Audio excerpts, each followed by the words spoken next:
What do you say, everybody? Hello and welcome to Thomas More Stadium, back home in Florence, Kentucky. Excited to be with you on the Frontier League Network, powered by HTN, as well as the Y'all's Radio Network, our YouTube audio stream. Faith and Family Night at Thomas More Stadium, presented by Crossroads Church and Star 93.3. Rory Tettemer alongside Ben Hauer, and it's a great day to be back, and it's a great day to play too. The first time Florence has ever played the Down East Bird Dogs in Frontier League play. It's a very much better day than yesterday, and hopefully the rain stays away from us at Thomas More Stadium. Ben, how are you? How do you feel to be back on the mic? I am just thrilled to be back to get to baseball. We were a little bit worried. We looked at the forecast a couple days ago, and the whole weekend didn't look pretty. But thankfully, we got a couple of windows today to play a couple 7-inning games. So excited to see Florence back, and definitely the best Florence has been playing in the young season. First time back at 500 since opening day. Since opening day, but actually during regular season play. It's the first time at 500 since August 16th of 2024. It'll be the first time over 500 since August 16th, and then the first time at 500 since August 17th of 2024. That's what we're playing for today. High stakes baseball. Florence would love to have that already, kind of just brushed away early on in the season. And I think they're a very good team that's set up well to play in double header play with 7 innings, both on tap today. This Down East team kind of looks a lot like what Florence has been playing so far. They're getting some of the higher-powered top of the lineups, higher-powered offenses out of the way early in the year. Mm-hmm. We saw it in a couple of series against Washington, against Mississippi. This is another top of the lineup here in Down East. It's going to be hard to get through, but the struggles for Down East, I don't think you have to look anywhere else but just the pitching. They're giving up about 7.9 runs per game. This is a pitching staff that's still trying to find its footing. No matter what you look at, the starting rotation, the bullpen, Drew Henderson will pitch today for Down East, and he's got an ERA that's still hitting in the double digits.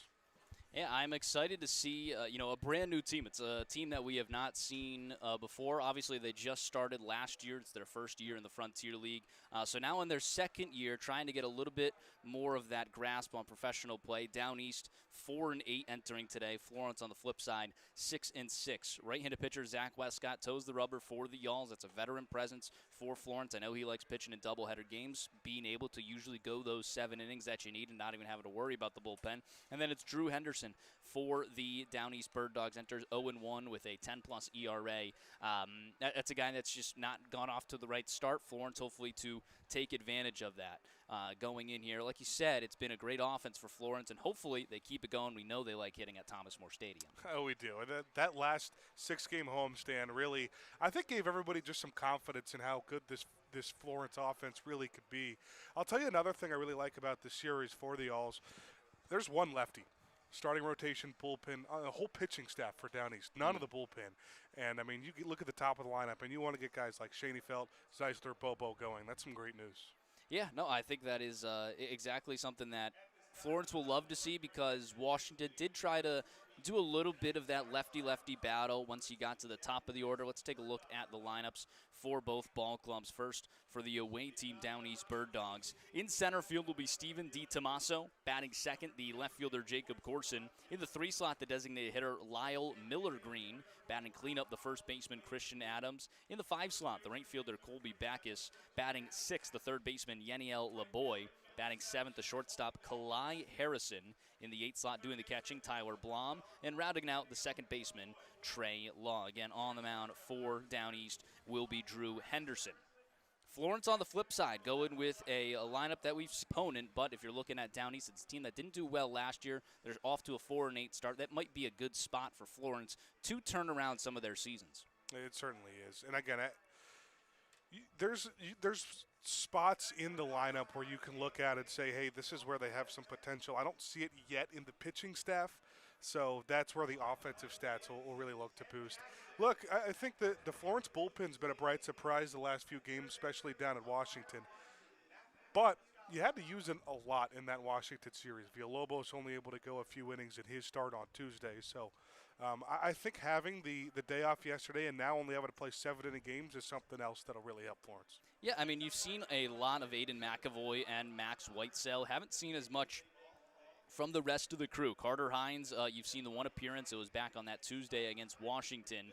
And it's going to be interesting to see how this, plays out because obviously Florence, they trust Whitesell. They trust McAvoy. They're going to go to those guys late in the ball game. Are they going to be presented the opportunity today to actually have to use them, or is it going to be another off day for the rest of the bullpen? I think game one, Zach Westcott, like I said, is a guy that, I expect honestly to go all 7 innings here in the doubleheader. Maybe if he ends up in a little bit of trouble, he doesn't do so, but maybe in game 2, Liam Alpern, we know he had struggled back in his first start. Maybe that's where you could start to see some of those bullpen pieces come through. Yeah, Alpert only didn't make it out of the second or third inning in his first start here at Florence after a great long relief appearance.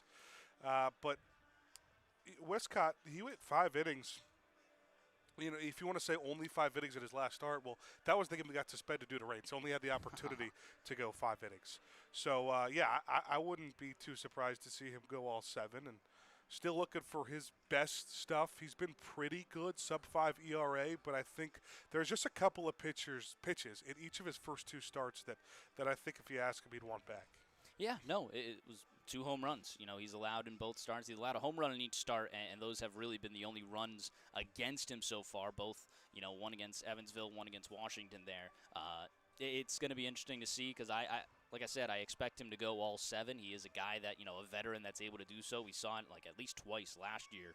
So I'll be interested to see how Toby Hall and, I guess just Toby Hall handles it because Zach Westcott, the pitching coordinator on the mound, won't be pulling himself out of this ball game. Let's take a look at how our last game ended back on Thursday. Obviously, the no game yesterday. That's why we're playing a doubleheader here, 2 7s today.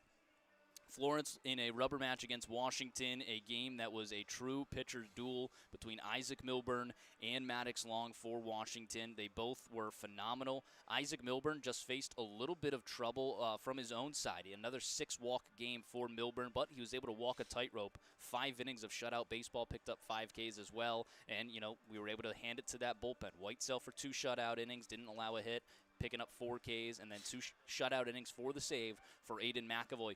Florence didn't see offense really at all besides that 1 inning against Maddox Long. In the 4th inning, it was 3 singles in a row. Jackson Tucker, Hank Zeisler, and Brendan Bobo with an RBI single to score Tucker. That was the only offense all game. Florence, their only other base runner was in the 8th inning, a walk to Zach Beadle. He ended up getting caught stealing in the 8th. So not a lot of offense at all, a lot of great pitching from Florence. They sealed the 1-0 win to take down Washington and win their 3rd series in a row. It's starting to build after a tough start to the season, 0-3, obviously getting swept in Evansville, but you've seen a lot better performances these last 3 series. I don't care who you're playing. Anytime you get a full 9-inning shutout's awesome, but to do it against Washington, too, who's one of the, most feared offenses in all of Frontier League, that's 26 home runs going into that series, and, to get it for multiple guys, it's not like it was a 8-inning and then 1 inning of relief. It wasn't an 8-inning start from Milburn. You combine that with McAvoy out of the bullpen, with Whitesell out of the bullpen. That's what really impresses me. You have your 2 guys. I mean, those are the 2. If they're healthy and available in a 1 or 2 run game, tie game, those are the 2 guys Florence is going to go to. They're still looking for the consistent, 3 or 4. You have a few close games in a row. Who is going to be the next guy to step up out of the bullpen? I'll tell you what, Ahmad Harajli's looked a lot better in his last couple of appearances than his first few. And Chase Hopewell was supposed to be that guy early on. He looked great in his last time out. Haven't seen him. I know he was warming up a lot on Thursday, but we'll see what we can see from the rest of the bullpen. Let's talk about Game 2 a little bit. Liam Alpern on the mound for the Yalls against Rolando Heredia Bustos. That game will happen 45 minutes after the conclusion of Game 1. Again, both are 7 innings here in double play rules in the Frontier League. Liam Alpern, very good out of the bullpen to start the season. He had 2 really good performances. His first start last week didn't see his best stuff. A lot of walks, a couple hit by pitches. It led to 7 free bags against Alpern. He was only able to go 2 innings and was pulled in the 3rd.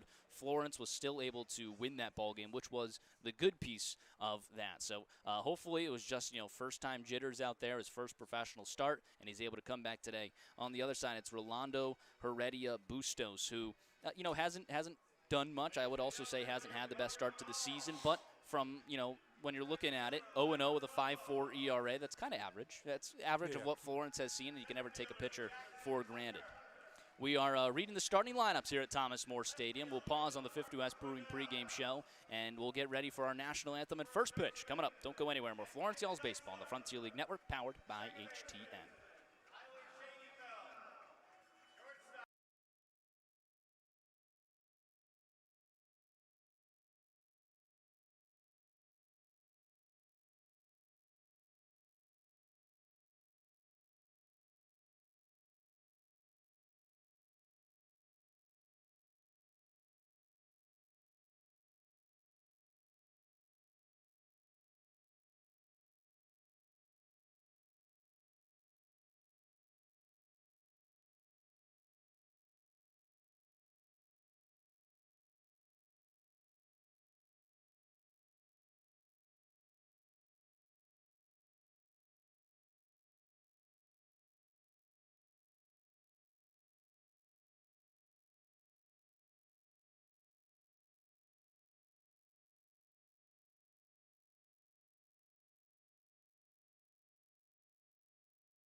Bills. Zach Westcott on the mound for Florence, making his third start of the season. The veteran of the Frontier League owns pretty much every record in Frontier League history, trying to add to that today. Have on this Down East lineup. Again, I think the top of it is something you got to be dangerous with. It's a lot of guys who started their professional careers at Jerdy's who, got drafted and played at, power conference colleges and had really good college careers. I think there's just a little bit more experience and age in this lineup, which is kind of unique to see for a team that's only in its second year of Premier League ball. But it's not one that you can just roll over. I think the offense has been a lot better than the pitching when you look at that 4-8 record this year. First pitch misses just a hair outside, 5:03 p.m. An abbreviated start, but that's what you get with double header play. Zach Westcott on the mound for Florence, a 1-0 count to Stephen DiTomaso, leading off the ball game for the Down East Bird Dogs. First time Florence has faced Down East in history, and off-speed beautifully placed in there for a strike. It's not rocket science either to look at the numbers. 6 guys out of the 9 in the lineup for Down East. We're hitting 300 or better this year. The 1-1 misses outside.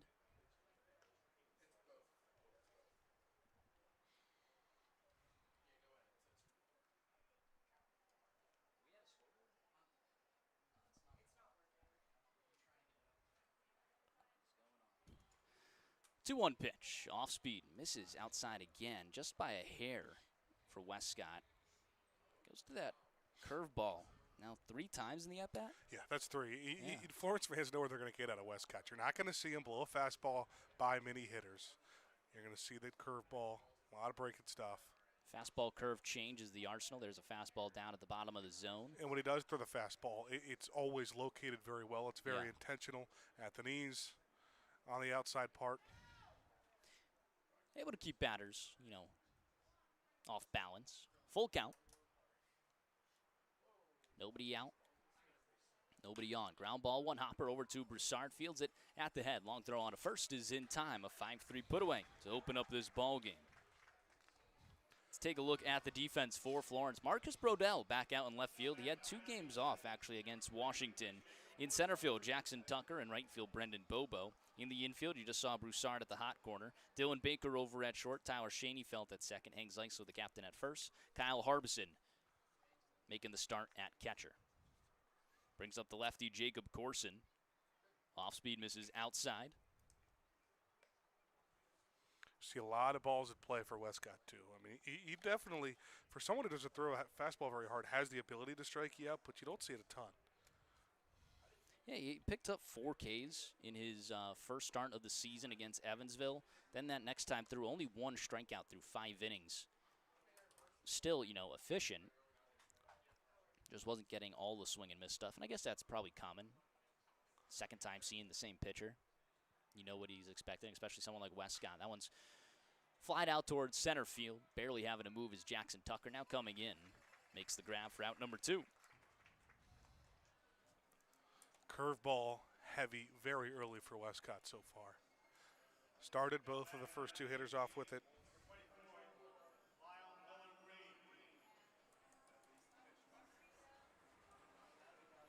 Lyle Miller Green, the designated hitter, steps in for the Bird Dogs.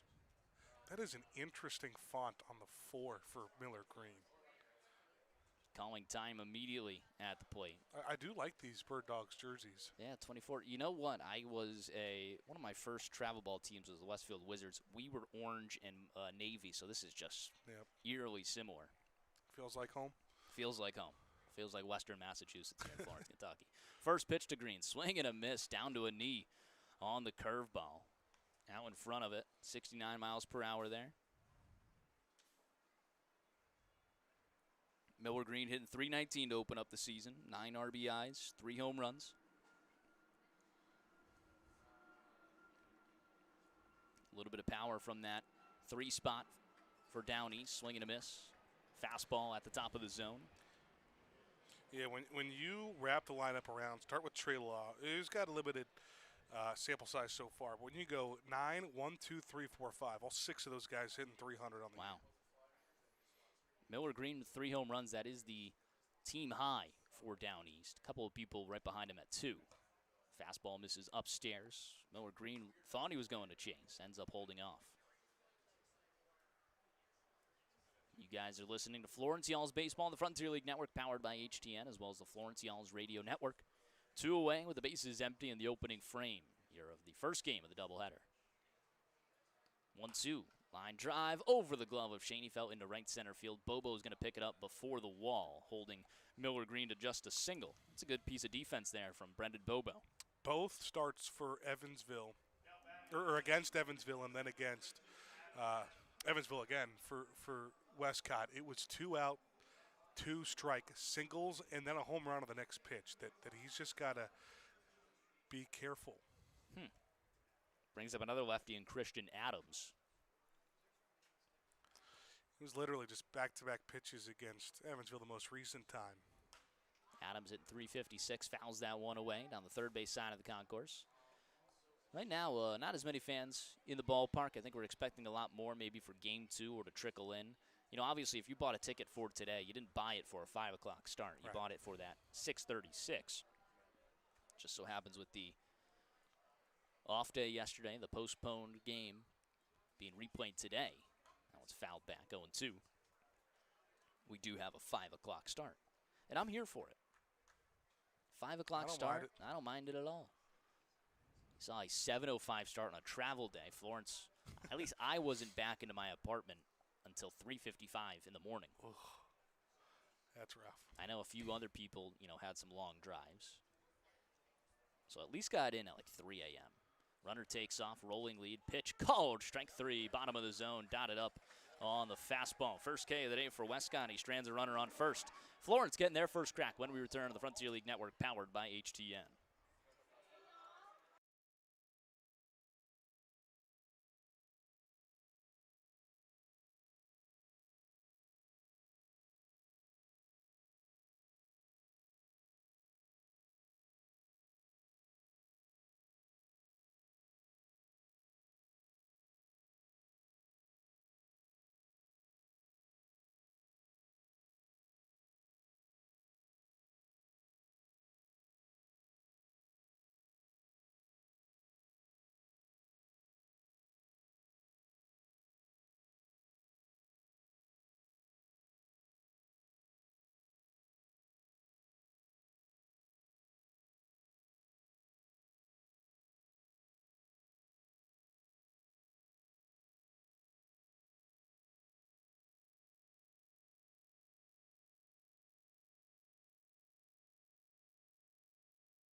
Bottom of the first opportunity for the Alls of their three-game set with Down East. Tyler Schoenfeld to start things off against the Down East right-handed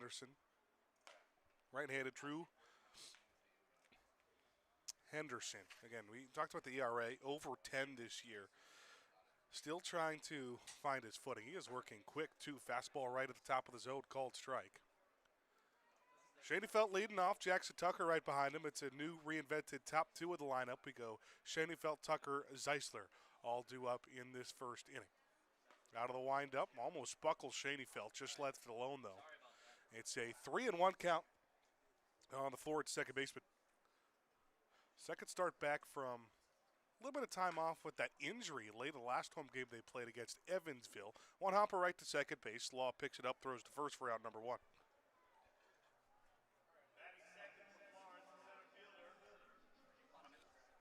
Bottom half of the first inning always brought to you by Heritage Bank. At Heritage Bank, we believe your money should work as hard as you do. Proudly local, fiercely dependable. That's the Heritage difference. Visit heritagebank.com or stop by a branch near you today. Jackson Tucker steps into the batter's box. He's had a great start to the season. Tucker enters today hitting .311 in his rookie season. 1 home run, 8 RBIs, and 9 runs scored. Plus, he's also been very good on base with the team high in stolen bases at 8. And we talked about it. Schoenfeld and Tucker going to have that battle of stolen base, and the little injury to Schoenfeld's going to help Tucker out some. That one's fouled away. Again, it's been inconsistent playing time for Schoenfeld with the illness and the first home stand, and then kind of dealing with a hamstring after the last home game against Evansville. Missed the first 2 games of the Washington series. Has a 1-1 count on him right now. One away with the bases empty. Bottom half of the first inning at Thomas More Stadium. Henderson delivers, slider outside. Henderson with a hefty pitch mix, 5 pitches for the right-hander. 4-seam, changeup, curveball, slider, and then has been working on a cutter as well for the 6-foot, 175, 26-year-old. That one's corked into center field for a base hit. First hit of the ball game for either club. Florence has their first base runner, Jackson Tucker. Yeah, Tucker got his first home run in Washington, but mostly this is what it is. Just simple, really easy hitting. An up-the-middle approach. Another hard hit single right there into center. Up in the count, you got a fastball middle. He does not, waste any time. Send it right back where it came from. 96 off the bat there from Tucker. Brings up the captain, Hank Zeisler. Zeisler has just stayed hot at the plate, hitting a whopping .429.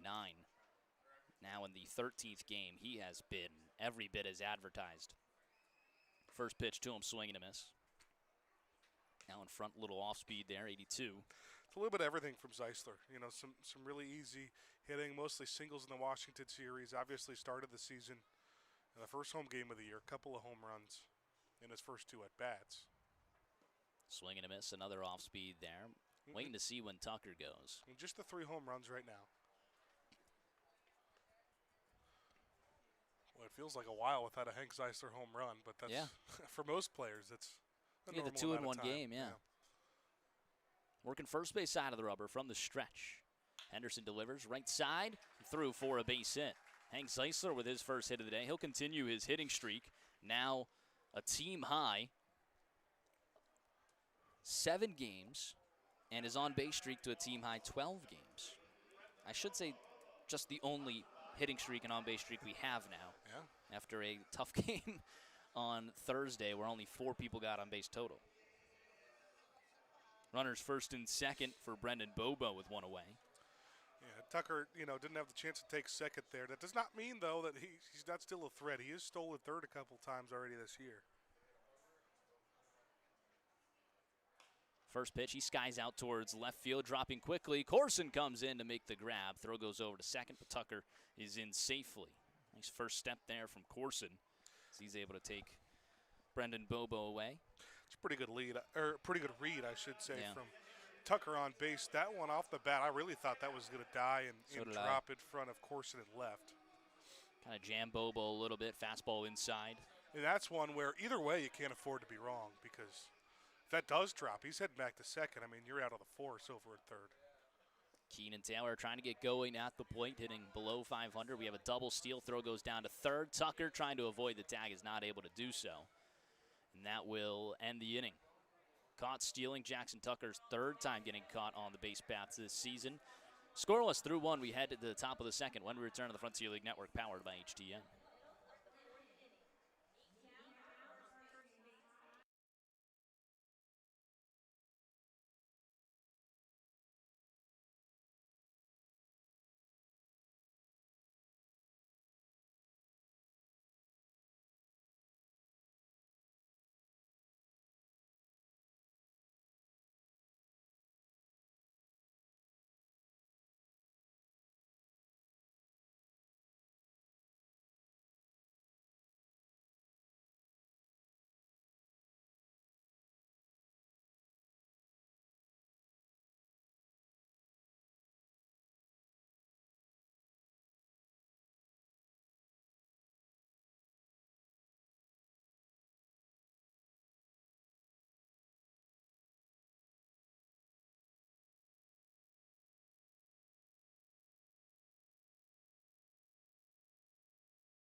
Top half of the second inning. Let's get our umpire intro. Always brought to you by Pella Window and Door.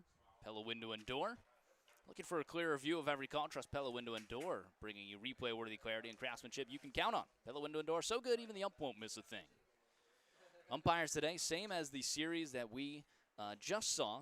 Ken Jackson, the crew chief behind home plate. Lucas Nailey down the first baseline, and Matias Pascalo down the third baseline. Swing and a miss. To the batter, Colby Backus. 0-2 count on him.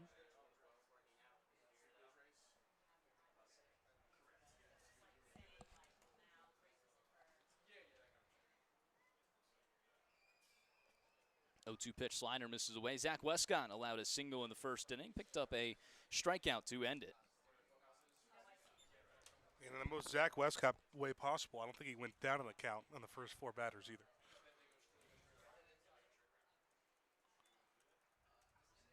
Ground ball left side and foul.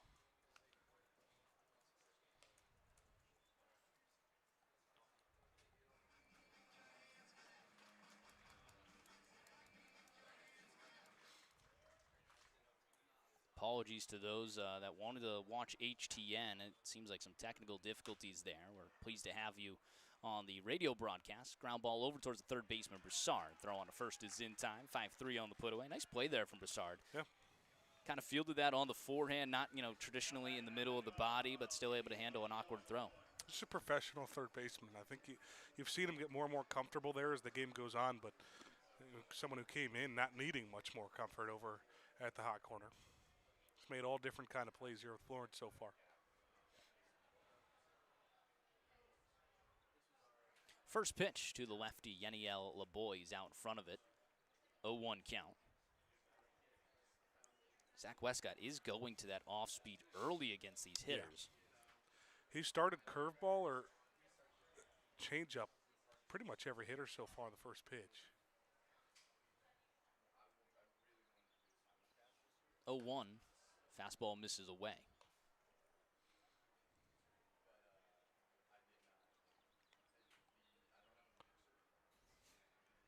Just a lot of stuff odd right now. Besides the baseball game, 1-1 misses away. It does have a little eerie feel. We do get the scoreboard of the stadium working now. Yes, scoreboard was down. The Wi-Fi is all over the place. HTN, I don't know what you guys are seeing on your side. It doesn't sound like you're seeing the ball game over there. And you know what is working? Me and you, Ben, on the radio. That's what counts. Old-fashioned. Old-fashioned style. Yeah, sorry to those that are. They didn't have digital scoreboards and TV broadcasts back in the 1940s, but they did have radio broadcasters. 3-1 misses outside after a first pitch strike. 4 straight balls to Yaniel LeBoy. He's second base runner of the game, first in the inning for Zach Westcott. Well, this is the part of the order for down east that you got to just take advantage of. Again, 6 guys hit 300. 6, 7, 8 is the spot where, you have some guys with lower batting averages. LeBoy right there, the 6 hitter, only hitting 220. Now here's Harrison, who's got the lowest batting average out of the starters, but maybe the most pop. Leads the team in RBIs so far with a couple of bombs. He's the beer batter of the game. One-stop destination for all things celebration. Brought to you by Party Source. First pitch misses away, a 1-0 count.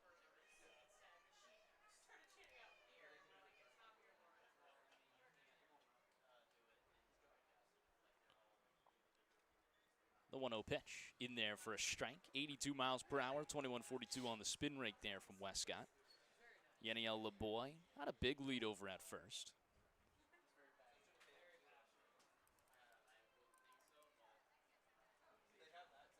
No stolen bases on the season for LeBoy. 1-1, ground ball right side and by Hank Zeisler down the right field line.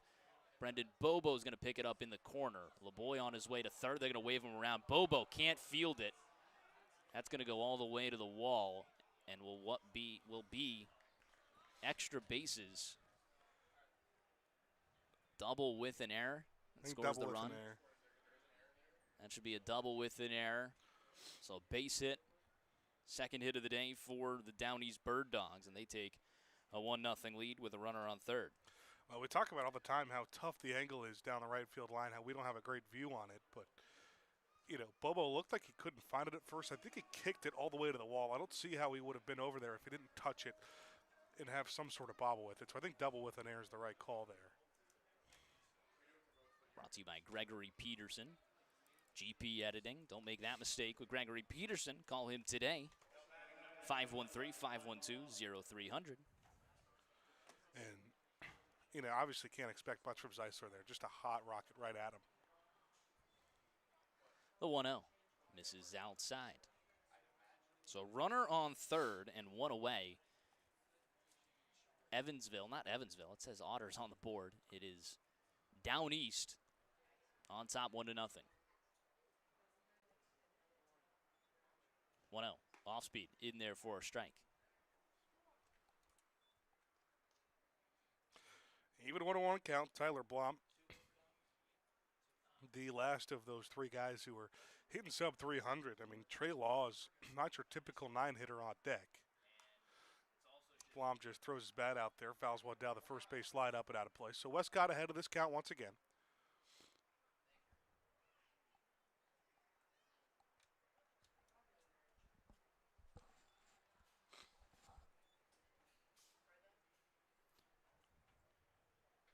One and two the count.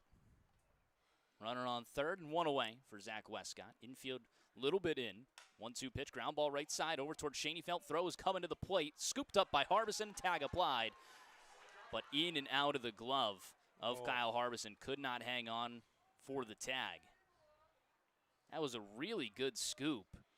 That was a great play all around. The throw maybe could have been better from Schoenfeld.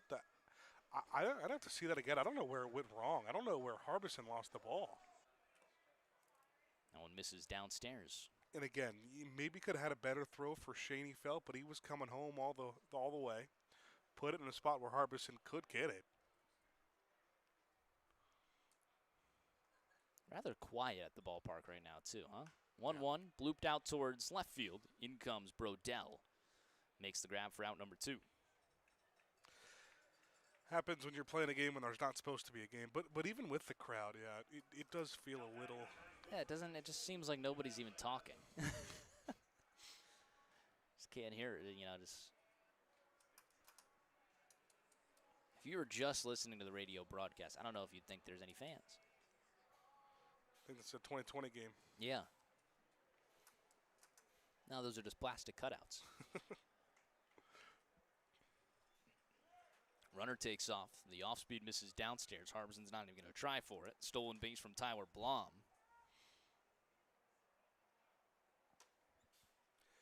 Bet your catcher's stealing some bases.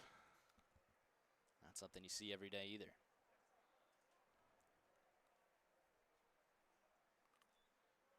The 1-0. Hot shot into right field for a base hit. Bobo will field it cleanly. They're going to give a stop sign to Blom at third as Bobo fires a rifle into Hank Zeisler. It's a really good throw-in right from Bobo. Saves a run. So that should make both runs earned now that the single had happened. Harrison would already have been at second. I think the first run is earned with the double. Yeah, and then Harrison, would have moved to second with a base hit. I guess 2 outs, I don't think that matters, so it should still be 2 earned. Fielder's choice gets him to third, and then, it should have been a third out. So it should be 1 earned. I guess not an out, though. You can't call that like Bobo would have got anyone out there. It's not an out play. Oh, right, you're right. So I think it is. Both should be earned. Yeah. They just moved on the errors.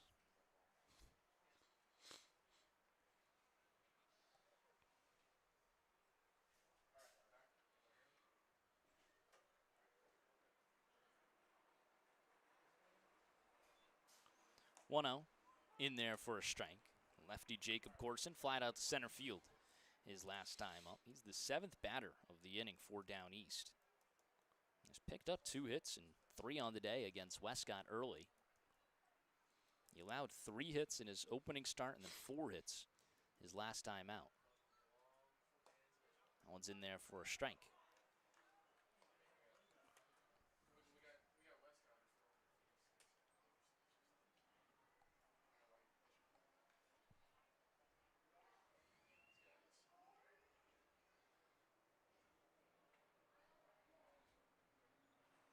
The 1-2, ground ball right side. Schoenfeld will glove it.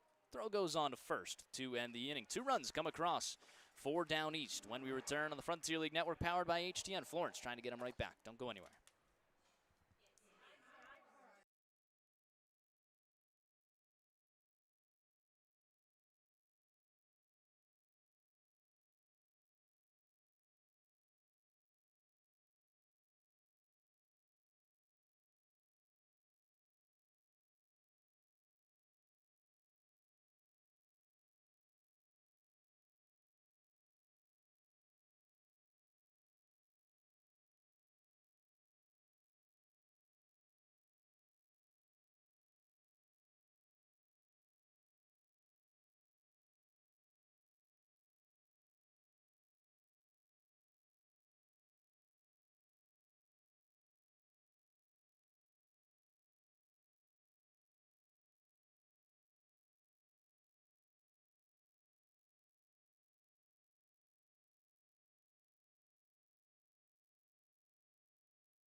Bottom half of the second inning, Florence trailing 2-0 to Down East. It'll be Keenan Taylor back up at the plate, followed by Garrett Broussard and Marcus Brodell. Taylor was at the plate when Jackson Tucker was caught stealing to end the first inning. Florence did get 2 hits against Drew Henderson, just wasn't able to do anything with them. Let's see if they can pull it around and help out their starting pitcher, Westcott, on the other side of the ball. Yeah, that was a double steal that Florence put on, and Tucker, obviously has a lot of speed, but Flom, he was the NCAA Division II Gold Glove winner back in his senior year at college. He is about as nails behind the plate as it gets, both with his glove and his arm. First pitch misses downstairs.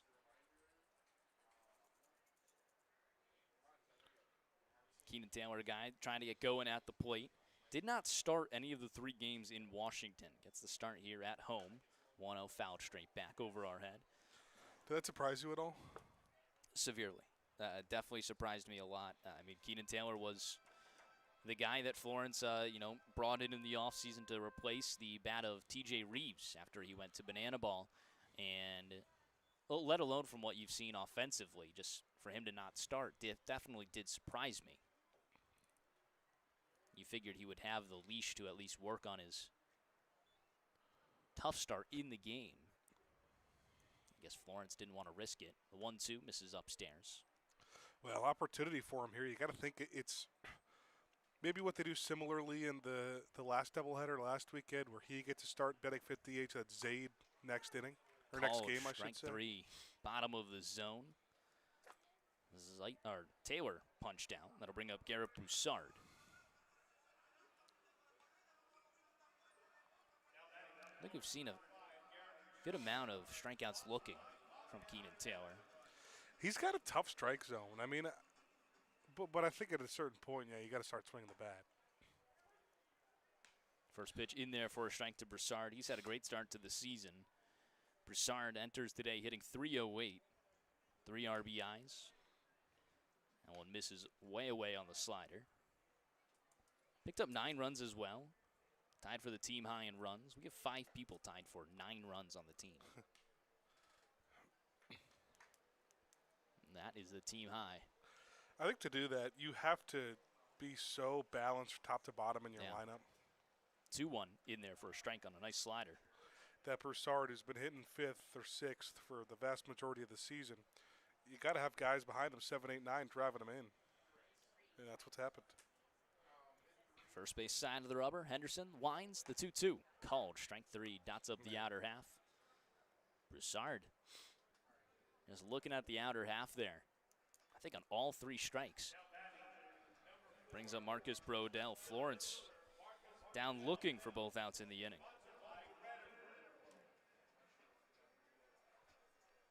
Both Ks.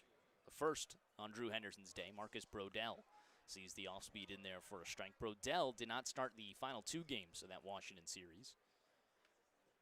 Played in just the opening ball game. 0-1, skies it out towards left field. It's well hit. Corson, warning track to the wall. He looks up. An Oppo Taco bomb for Marcus Brodell. His second of the season puts Florence on the board. It's 2-1 Down East. There's another really easy, simple swing with a ball up in the zone. And Rory, it feels like we're talking about this every home run. Here at Thomas More Stadium, at least, they only hit opposite field home runs. There's another one from Brodell. Brodell gets his second of the season, 100 off the bat, 390 on distance. Looked really good.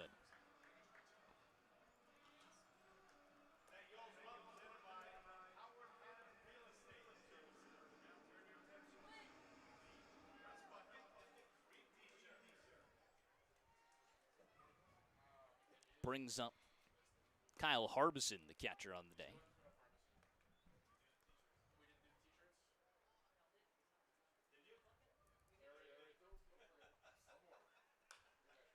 Harbison ropes one down the right field line. That's a fair ball. Ricocheting off the corner. Harbison just going to stay put at first. Took a friendly bounce off that corner wall. Yeah, Down East friendly bounce for sure. Down East friendly the way the stadium is built, that's what a lot of different places, you probably have a couple of bases there. But another really good piece of hitting, this time Harbison. And again, it's what we talked about. The bottom third of the lineup keeps producing 7 and 8 home run single after back-to-back strikeouts. First pitch to Baker. Fastball dots up the outer half. Inch or so off the plate. 0-1 count to Baker. Second-year pro out of Tampa, Florida. Short lead for Harbison over at first. Off-speed misses upstairs.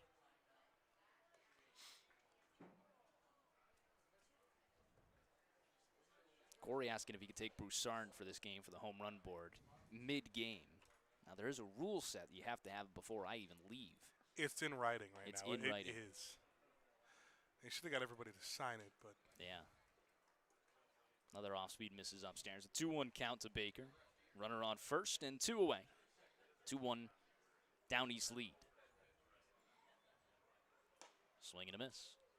We did say last time before the rules came out that you could take someone that hasn't hit yet. Now Dylan Baker's the 9-hitter, so maybe you could take Dylan Baker. 2-2, fouls it away. As long as he wasn't picking Marcus Brodell after the fact. That one hit the light pole. You don't see that often here at Thomas More Stadium. As many light poles as there are, have not seen many foul balls hit a light pole. Pickoff attempt. I'll tell you what. I don't know if I'm pretty sure I saw it right. Somebody tried to pick Hank for both games today. Yeah, see, that just can't happen. The rules are right there. I mean, you're the one losing a pick. Yeah. And you can't even pick Hank for the rest of the series. It's only once in a series you could pick Zeisler or Bobo. I think it was Gabe. Well, that's just bad. That's just bad. Because Gabe's a veteran of the board, and you just got to be able to know that. I'll have to go take a look once I get back into the office. To be fair, I was out of the office pretty early. Runner takes off the payoff pitch. Grounded over towards the shortstop. Takes a tough hop. Throw goes on to first and said. And it's still in time. 6-3 put away of Dylan Baker. Florence gets 2 hits and 1 run. Marcus Brodell, a solo blast, gets them on the board. A 2-1 ball game as we head to the top of the third. It's time for Tettemer Trivia when we return on the Frontier League Network, powered by HTN.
Top of the third always brings us our Tettemer Trivia, brought to you by the Roar Agency. Ben, you played a little Tettemer Trivia on the road, didn't you? I played the first game. Played the first game. Set my alarm for it. Yeah, so we'll go back here to Tettemer Trivia. Again, I like to leave the fun ones for when we're at home in person. Question of the day as Christian Adams steps into the lefty batter's box.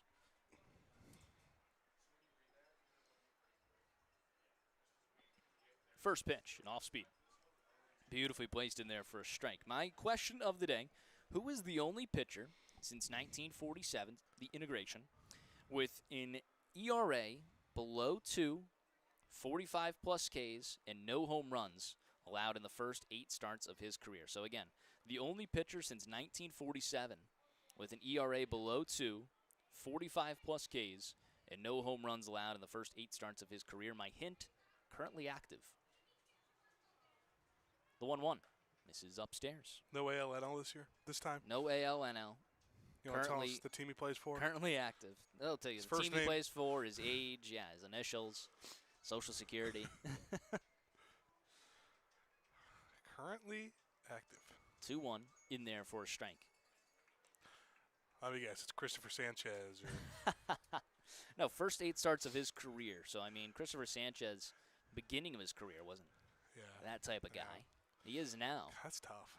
First 8 of his career. 2-2. Fouls it away. ERA below 2, 45-plus Ks, and no home runs. Has not allowed a home run in his first 8 starts. That's the craziest part. I mean, but that's kind of like a crapshoot a little bit. Like yeah.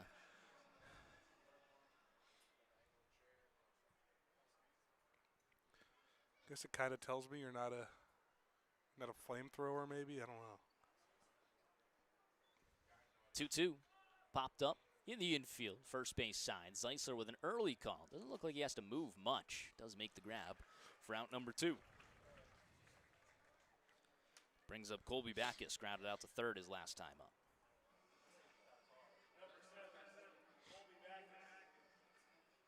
Does seem like HTN is back up. As I look at our views on our radio stream, it seemed a little high for the radio stream at home. That's why I was like, HTN's definitely down. Seemed like HTN is back up and moving around. DeGrom is maybe the first name that pops up in my head. 2-1 down east lead. That one misses upstairs. Top half of the third inning, bases empty, 2 away. Rory Tettemer alongside Ben Hauer. Excited to have some Florence Y'all's baseball for you. The 1-0.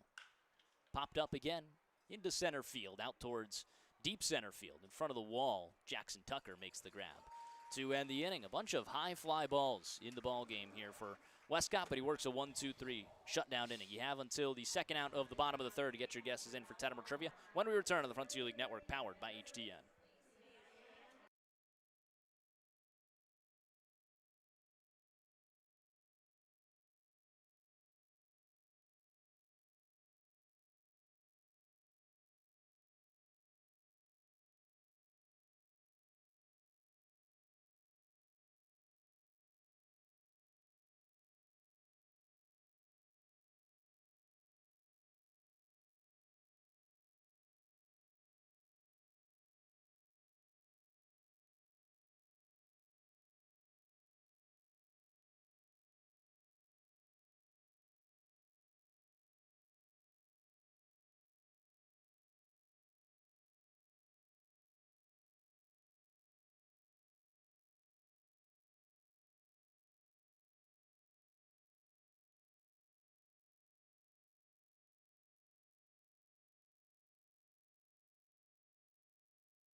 Bottom half of the third inning, Tyler Schoenfeld will lead things off for Florence.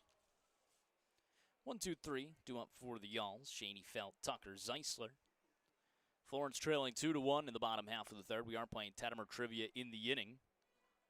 Our question of the day, who is the only pitcher since 1947 with an ERA below 2, 45-plus Ks, and 0 home runs allowed in the first 8 starts of his career? He is currently active. It's one of the ones where I have a tough time beginning to think about this one, about like what exactly should I be looking for. The home runs. So this is kind of one. I'm just going to lock in my answer. I'm just going to say, because we started saying I have to get them in before you start reading some of the answers. Yeah. So I'll lock into Grom so you can get your other answers Locking in. into Grom. If it helps, I will say he's in the AL. So I mean, your guess won't change off that. Okay. 3-1. That one's fouled away. So active in the AL.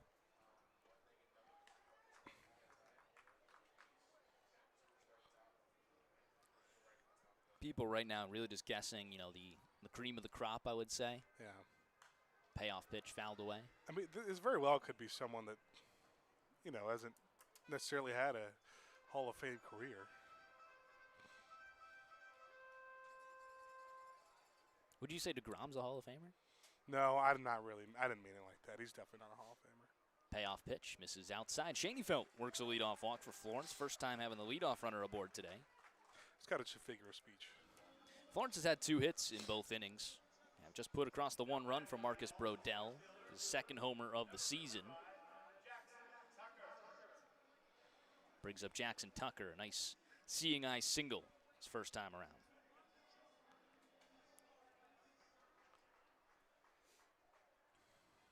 So some speed Rory on the base paths, and Shaneyfelt. Tucker trying to join him. First pitch in there for a strike at the top of the zone.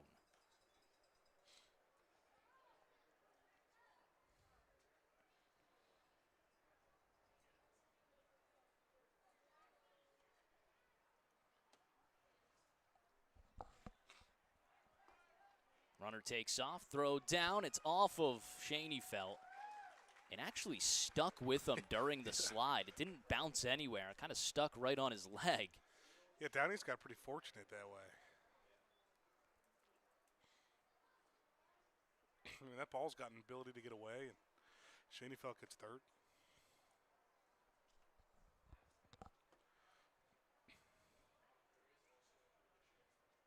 Shaneyfelt bouncing around again at second. The 0-2. Fastball misses upstairs. 89 miles per hour there from Henderson. So you go DeGrom. A lot of people choosing Paul Skeens right now. Doesn't help that I added AL after the fact. It's just like I feel like there's no way Skeens didn't give up a home run in his first 8 starts. Yeah. His debut definitely gave up some runs, I believe. I think that's right. The 1-2. That one's punched out towards right center field. Drops in for a base hit. Second hit of the day from Jackson Tucker. They stopped Shaneyfelt over at third. He had to see that one down before he could go off for the races. Tucker just hits, man. I mean, it doesn't matter where. It's all parts of the field, which is what you like for his consistency. That's 81 just left up at the top of the zone. Yeah. He takes advantage and punches it the other way. Had a single up the middle his first AB. Brings up Hank Zeisler. He had a single his last time up. Just saw a ground ball right through the right side of the infield. Florence already with 5 hits, but trailing 2-1. Good chance here with nobody out and runners at the corners in the bottom half of the 3rd inning.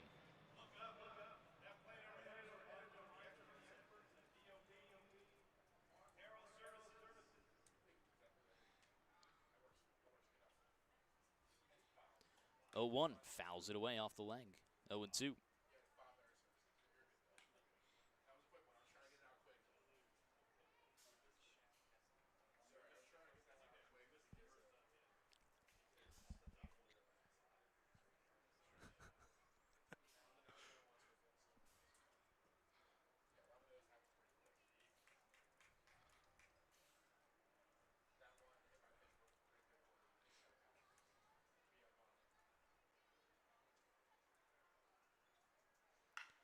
Zeisler ropes one into right field. That drops in for a base hit. Tucker turning and burning on his way to third. Shaneyfelt comes in.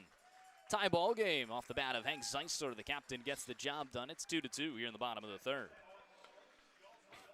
Yeah, this duo's not messing around. Tucker, Zeisler both combined 4 for 4 now with a couple of singles. And he just left a pitch a little too slow on the inside part for Hank Zeisler.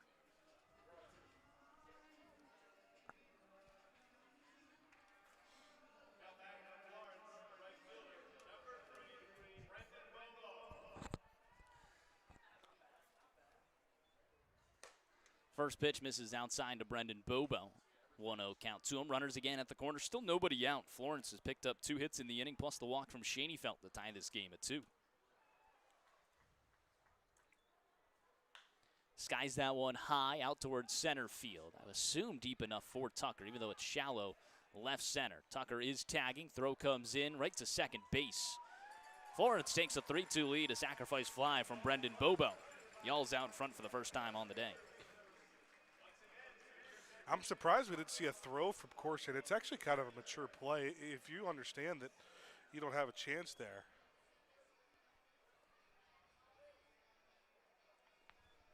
Fly out to left field. Brings up Keenan Taylor. First out of the inning. And a runner still on first in Hank Zeisler. I think in this situation, though, for Down East, that's a spot where you'll take the out for the run. Taylor fouls the first pitch back. You get the first out. Now nobody at scoring position. This is where Florence can really keep putting pressure on Henderson. So now with 1 out, we can start reading our guesses. Big swing and a miss there to Taylor. So you guessed Jacob deGrom. Aiden Murphy said Chase Burns. Tyler Douglas said Paul Skeens. Zach Jury said Jacob Mizorowski. Ryan Tettemer said Paul Skeens.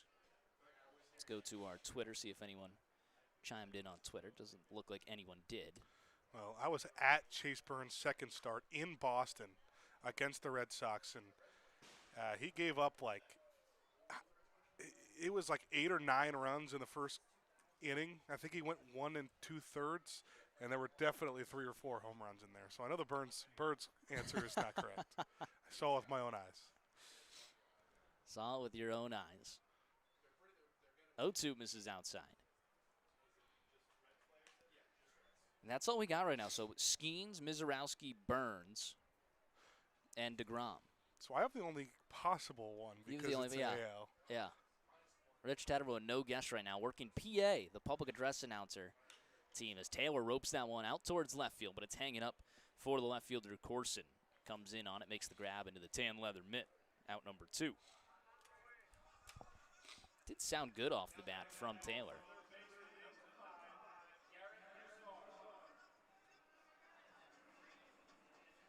Broussard steps up to the plate. He struck out looking his last time around. So now for our answer on the day. Didn't receive anything else, doesn't seem. Nothing from the Emerson Baseball group chat. Runner takes off. Zeisler with a picture-perfect steal. Rolling lead over at first. He got a great jump. Works another steal for him on the season. Now in scoring position for Broussard. First pitch was in there for a strike. So with no correct answer on the day. No correct answers in the chat. 0-1. This is downstairs. And I can't blame you guys. It was not a fully known name. You're in baseball, you know him, especially after last season. You would know the name. I wouldn't say he's a household name just yet. 1-1 to Broussard, misses outside, but the pitcher that did it, below ERA below 2, 45+ Ks, and no home runs allowed in the first 8 starts of his career. Trey Yesavage for the Toronto Blue Jays. I had a feeling it might be a little recent. Trey Yesavage is your answer for Tettemer Trivia today. That one's fouled back 2-2. I also got to call a Trey Yesavage game. Pitched against Indiana back in my sophomore or freshman year. How about that? That's pretty cool. To this day is probably, I think, the best pitcher I've called a game for. 2-2 misses upstairs. Really, no one in the Florence? No one in the Florence dugout? Trey Yesavage and Evan Webster, the two. Florence a runner on second and a 3-2 lead over the Bird Dogs. Payoff pitch, fouls it back. An RBI single from Zeisler and a sacrifice fly from Brendan Bobo has brought in 2 on the inning. Along with some good base running from Jackson Tucker and Tyler Schoenfeld. Zeisler and Tucker both with 2 hits on the day. They account for 4 of the 6 Florence hits. Broussard trying to bring in another. Payoff again. Swing and a miss. Blows it by him. Top of the zone. Florence strands a runner in scoring position, but they bring in 2 more. It's a 3-2 lead as we head to the top of the 4th. When we return on the Frontier League Baseball Network powered by HTN, it's Ben Hauer on the mic. Don't go anywhere.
New lead for Florence, 3-2 after a 2-run bottom of the 3rd.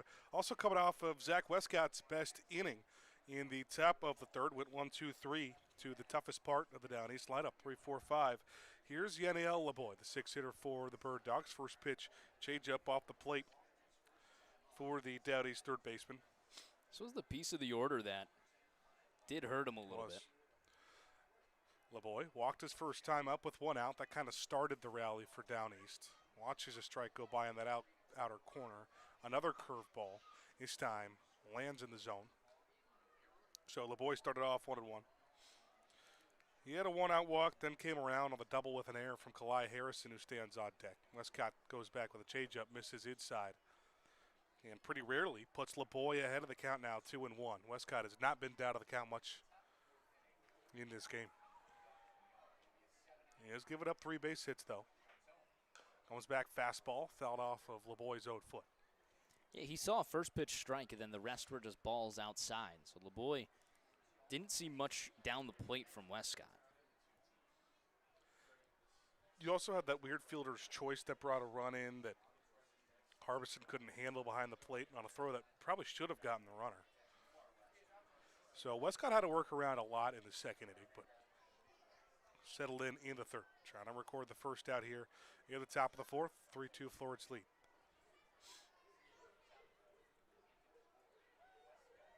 Westcott out of the stretch. 2-2 count. Called. Strike 3 at the knees. 82-mile-an-hour slider. They just hung up enough for LeBoy to get called out on strikes. Yeah, it's a nice little spot there from Westcott. Dialed it inside, low and inside, 21.06 on the spin rate. 1 out, no one on for Kalai Harrison. Lowest batting average in the lineup for Down East today, but has the most RBIs. Leads the team, the only one at double figures. He's got 11 as he watches the first pitch go by outside for a ball. Sorry, 13 RBIs, that is, to go with his 2 home runs.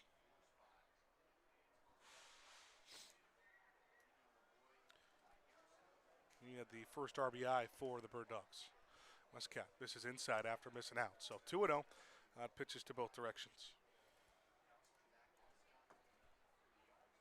Harrison, that stereotypical sacrifices some contact for power. Pretty rare to see it at the shortstop position, though. He plays a really good shortstop, too. 2-0 grounder through the middle of the infield for a base hit. He's got his 2nd hit of the day. They had him shifted a little bit, but just goes right back up the middle. Seems like a heck of a bat down in the 7 spot. Kalaya Harris time through. Nobody's warming up in the pen. They'd like to get him just through this inning at least. 2 outs, it's kind of what you need.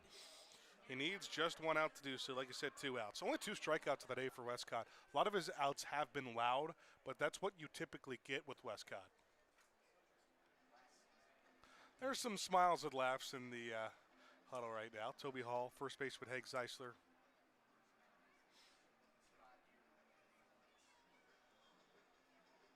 And Westcott will exchange baseballs.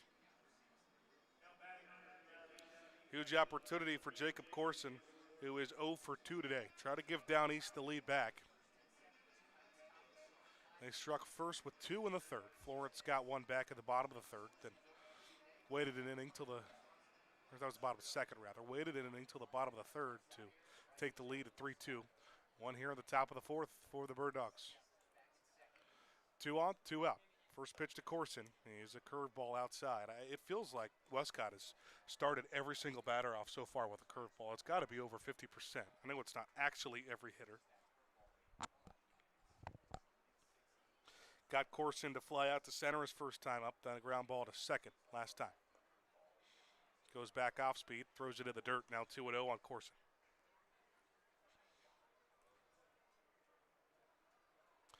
That third inning definitely saved Westcott a little bit because, you know, the 1-2-3 didn't have to throw many pitches. His pitch count definitely worked up at the second and is getting worked up here at the fourth. Takes a look at second, now comes home and does hit Corson on the leg. Yeah, Toby Hall's going to go argue about that. It's a total lean-in. Yeah, Corson's whole right leg, which is his front leg because he's a lefty, you could tell the knee just went in, the leg shifted closer to the plate, and I think it hit him right on that calf. Yeah, I mean, not sneaky at all. So it's just blatant, and Toby Hall is going to argue about it. Because, I mean, that's a pitch that's definitely inside. You usually don't see that exact pitch hitting a lot of batters. Short argument from Toby Hall and to no avail as home plate umpire Ken Jackson will say we got to play ball again. That'll load the bases here with 2 outs at a crucial spot here in this game before the first pitch to Lyle Miller. Green's going to take his own time. Certainly has not been the outing we expected from Westcott. He's been hit around. He's just trying to find the zone as much as possible. Like I said, he just needs the 1 out, get through the inning, and then I'm sure Florence will head to the pen in the 5th. Miller Green's the 3-hitter and leading this team in home runs. And Westcott goes to 67-mile-an-hour curveball. Miller Green fouls it back. Some ooze from the stands. I didn't see what happened on that foul ball. Neither did I. It was under the, or blocked by the canvas over here. By the way, fans are starting to fill the stadium as we get to our regularly scheduled time. 6:09, 6:36 was that start time. It's getting a little louder. 0-1 count here for Lyle Green. Got 9 RBIs of the season so far for Down East. He rips one right past the glove of Baker. This will score a couple. Coming in easily is Law. They finally give the wave around 2 for D. Tommaso throw to second, and they got Miller Green, who slams his helmet in frustration.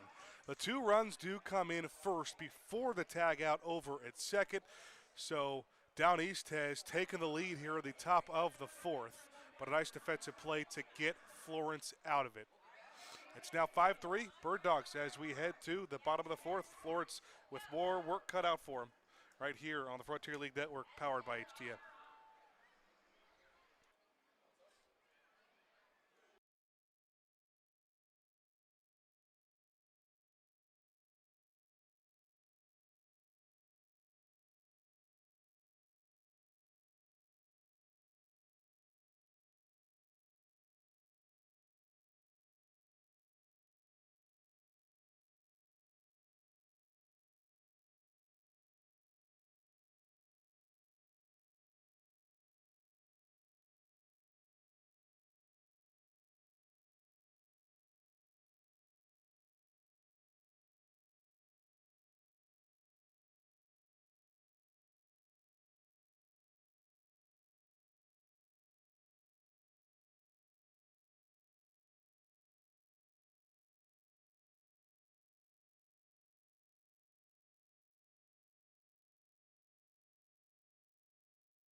Florence offense going to have to play from behind once again. Now East takes a 5-3 lead here into the bottom of the fourth, and Drew Henderson is once again pitching with a lead for the Bird Dogs. Had his toughest inning in the third when Florence got back-to-back singles after a walk to score a run, and then a sac fly to get a second run in for a 2-run bottom of the third frame. It's the bottom third of the lineup, though. Marcus Brodell, Kyle Harbison, Dylan Baker. Really got the offense started today for Florence. Solo shot for Brodell his first time up, and Harbison followed that up with a single. Game one of a doubleheader, both 7-inning games, so a little more sense of urgency needed for Florence working against Henderson. First pitch of the inning. Brodell goes after it, swings and misses at a fastball up. That was Brodell's second home run of the season. First one came on the first homestand. Fastball up and away, he left it alone. And really trying to find some consistent offense with just a 167 batting average coming into this game. His first one was pull side, no doubt about it. That one, had to muscle out a little bit more, opposite field. But it's good to see you can spray all over. It was opposite field, but I think it was one that gets pretty close to the category of no doubter. I don't think there was a lot of people who thought that would stay in the yard. Another huge swing and a miss. That's a second of the at-bat. He's down 1 and 2. Going for the fences again on both of those swings. Henderson sort of progressing negatively in each inning so far, as Brodell stays alive, punching one foul the other way. But even with a first inning where he only faced 4 batters, he did give up a couple of base hits. Another foul ball for Brodell. So the hits have piled up for Florence, 6 of the first 3 innings. But down east is just better to Florence offense today against Zach Westcott. Still nobody warming up in the bullpen right now for the Yalls. Another foul ball for Brodell. I'd be a little shocked to see Westcott go back out there. We both said at the top that, we wouldn't be surprised to see Westcott go the distance today. Yeah. Breaking ball, Brodell gets one, punches one the other way, and a nice catch on a run and a late dive for Corson, who just is able to keep that off the turf and make a spectacular play at left. That was a very good play there from Corson. Brodell is robbed of a base hit. There was another one on a sort of pop-up from Brendan Bolo in the first inning where Corson covered a lot of ground with ease. So Brodell retired for the first time today. One out, nobody on base for the catcher Kyle Harbison. Henderson starts him off fastball low. It's 1-for-1 with a single. Breaking ball, hard grounder, past the glove of LeBoy in third. That's going to get all the way in the corner. Harbison rounds first, and he'll be into second with a stand-up double as Corson throws it back in. That's a 2-hit day for Kyle Harbison, his first game here at Florence. That's a double by Taco Mama. All y'all's doubles this season brought to you by Taco Mama. Anytime is a good time for a margarita. Visit our new location in Union off of U.S. Route 42.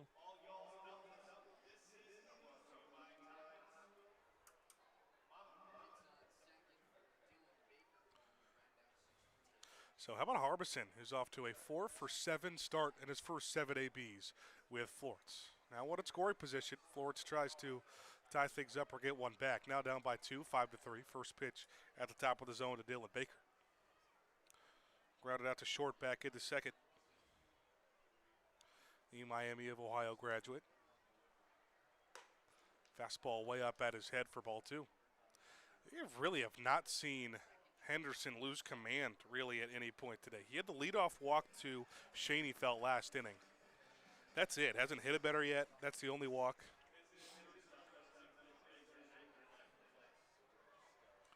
And I think it's been a reason he's been able to navigate through all these Florence base hits, 7 of them so far. Still just the 3 runs. 2-0 pitch. Jam job. Baker back to the net.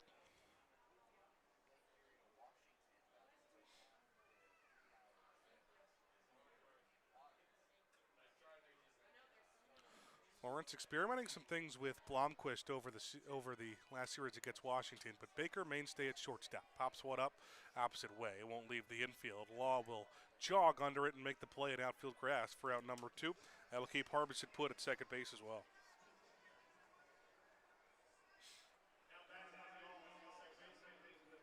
Now the top of the lineup for Schoenfeld, who had an 0 for trip to Washington.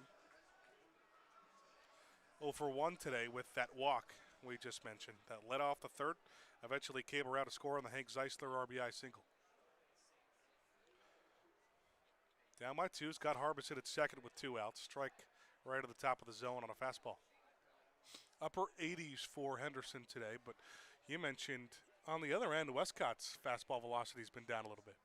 Yeah, it didn't seem like it was where it needed to be, at least where it's usually been when I've seen him. I mean, I saw some at 81. Kind of an awkward delivery, or maybe fall after the delivery there from Henderson as he throws one way outside.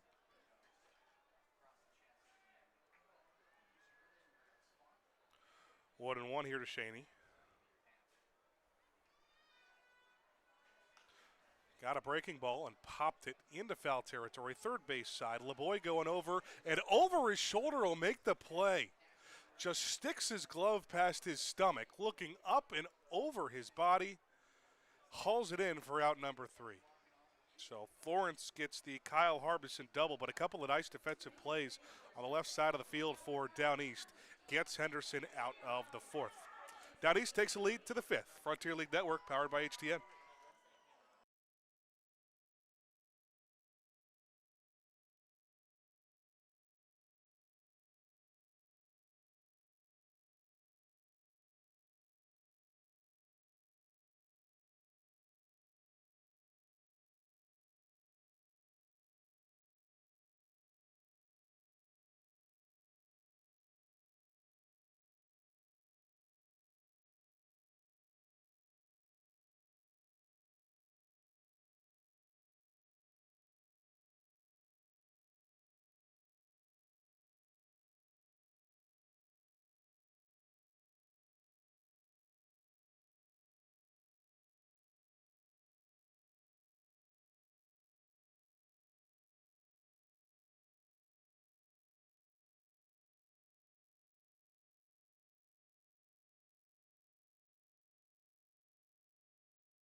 Well, it is Zach Westcott back out to the mound for Florence in the visiting half of the 5th. Down East with a 5-3 lead. All 5 runs on Westcott today.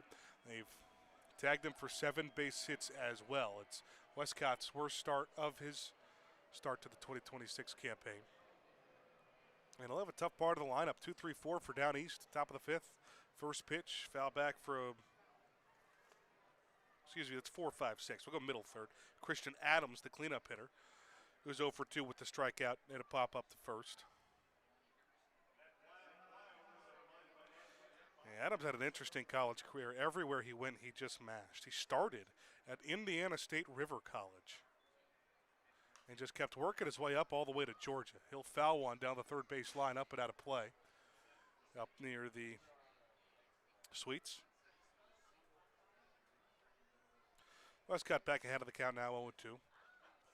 Fastball velocity has been down for Westcott. We talked about it in the bottom of the 4th. 0-2 grounder, long run over for Shaney. Gets it on a dive, stands up, throw to first, but past Zeisler. And ricochets hard enough to keep Adams over at first. I'm pretty sure he did not make a move towards second, so Florence won't even try the tag. And it's going to be a leadoff single for Adams after Shaney felt on a dive to keep that ball here in the infield. Yeah, I mean, a heck of an attempt there from Schoenfeld. It's like One that, just happens quickly once you got a full extension dive, get back to the legs, couldn't get a good grip on it, and just bounced it over to Zeisler. Didn't seem like he had a chance, wasn't close, but really good job there from Shaney. Another base runner here for Down East at the top of the 5th. Curveball, and Colby Backus went after it. Up for the 3rd time today after a ground out to 3rd and a fly out to center. Remember, whatever way you want to think about it, this is the quasi 7th inning because of the 7-inning doubleheader. So Florence down to their last 9 outs here, trailing by 2. Westcott misses inside. That's a good point. Backus. He had a pretty successful career in his last season at Tennessee. 30 starts for the Volunteers. Another slow curveball, and it catches a piece of the inside part. 66 miles an hour there for Westcott. Was he at Tennessee his whole career?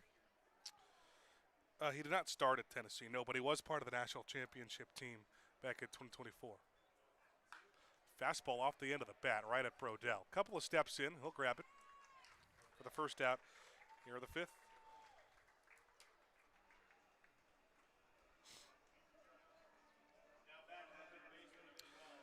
LeBoy yet to put one in play. Walker's first time up, strikeout the most recent.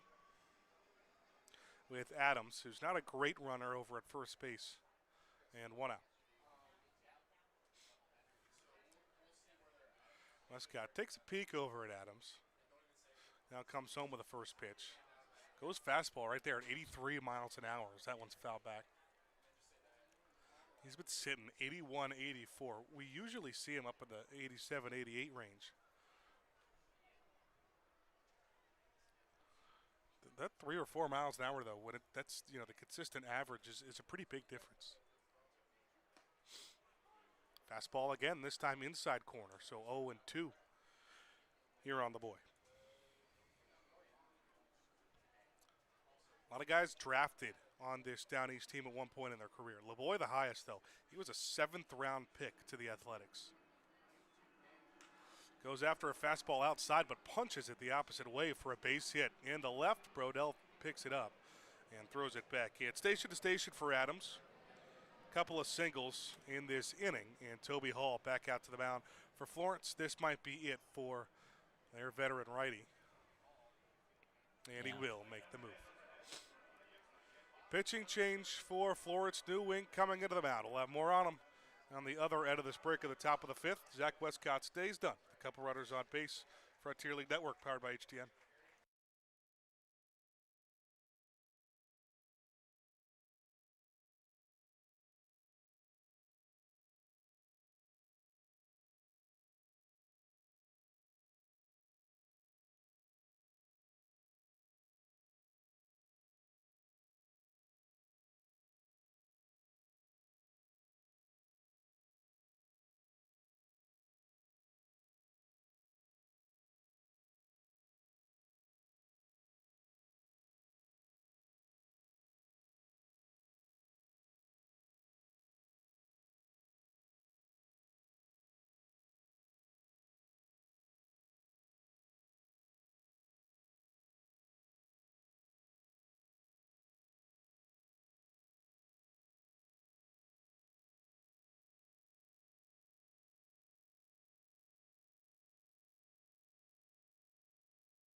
pitching change for the home team, Florence, always brought to you by Lee's Famous Recipe Chicken. With a new wing coming into the game, you can pick up the best wings in the tri-state area at Lee's Famous Recipe Chicken. Ahmad Harajli is the first out of the bullpen for Florence. Westcott exits with runners on first and second. He's got 5 runs to his name so far, all of them earned, and 9 base hits. I think the defining factor in this rough start for the veteran. Yeah, definitely the least effective start on the season for Westcott. He's given up the most hits and most runs, maybe even combined in both starts. So hopefully the offense can back him with 9 outs to play. Couple on, 1 out in the inning. And Harajli gets the 7-hitter here, Kalai Harrison, who again leads the team in RBIs. First pitch upstairs to him. And despite being the 7-hitter, though, he has had an outstanding day. Double, got the third on an error back in the second, had the single in the fourth. So he's 2 for 2. He's also the beer batter today. Hits one hard through the right side for a base hit. They're going to wave around Adams. Picked up and right by Bobo. A late stop sign. Adams retreats back to third base after a great throw in right for Bobo. Down east loads him, but Brendan Bobo potentially saves a run on Kalai Harrison's third base hit today. Florence are doing a good job getting the ball into the cutoff man. Doesn't seem like they're letting loose in the outfield right now. I think just the thought of Brendan Bobo there stopped Adams over at third. Nowhere to put Tyler Blom, bases loaded, and 1 out here in the top of the 5th. 5-3 down east lead. Cold strike on the inside part to Blom.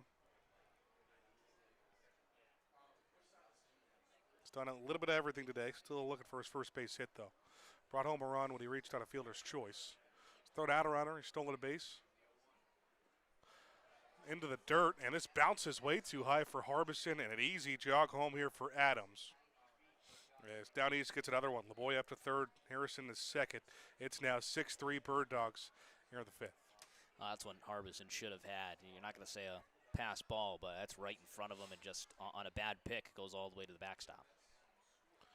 And one, it was pretty hard, but too high. Hung up enough, kind of got caught in the netting. No chance to get the runner.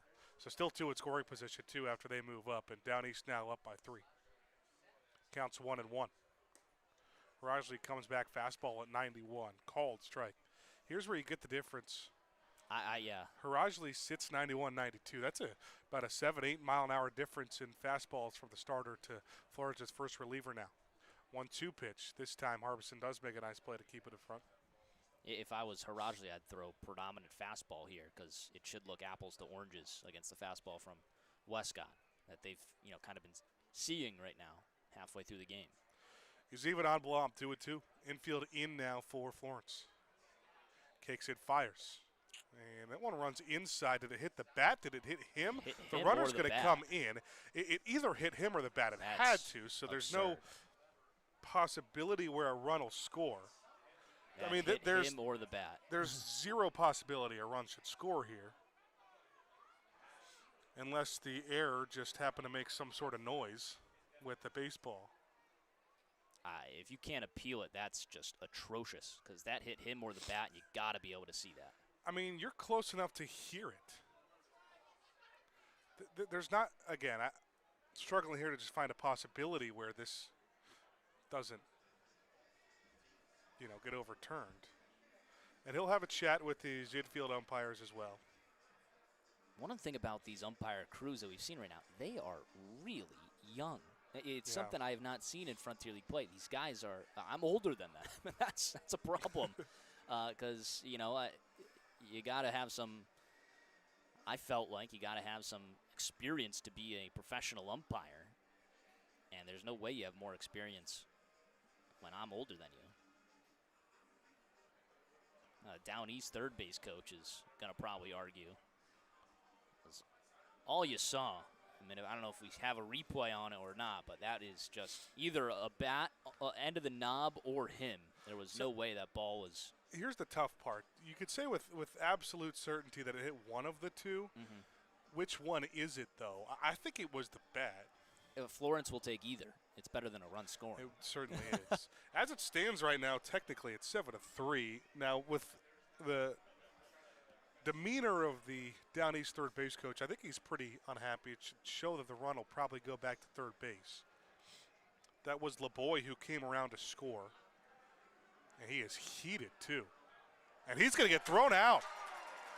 Wow. And a slam of the helmet, too. Home plate umpire and crew chief Ken Jackson has just rung up who I do believe is Brett Welleman, the Down East manager. That escalated quickly because it looked like Welleman was done with the conversation. Again, this is one where I feel if you're Toby Hall and they keep this call, that's one where Toby Hall could almost get rung up on. I don't know what there is to, unless it was just because the play is unreviewable. And Welleman is really unhappy. Yeah. And he's going to slowly trot back to the clubhouse that's over down the left field line for Down East and still have some words. And he's just going to chuck that third base coach helmet over to third base coach's box. Down East's going to need to do third base coach. It looks like they got one and just made it a little bit more work for the third base coach, the new third base coach. Like I said, you know, it was clear as day that it hit him or the bat. So there wasn't much to argue there. And I think the only thing that Welleman would be upset about is the fact that they did overturn it, and it's usually not in reviewable play.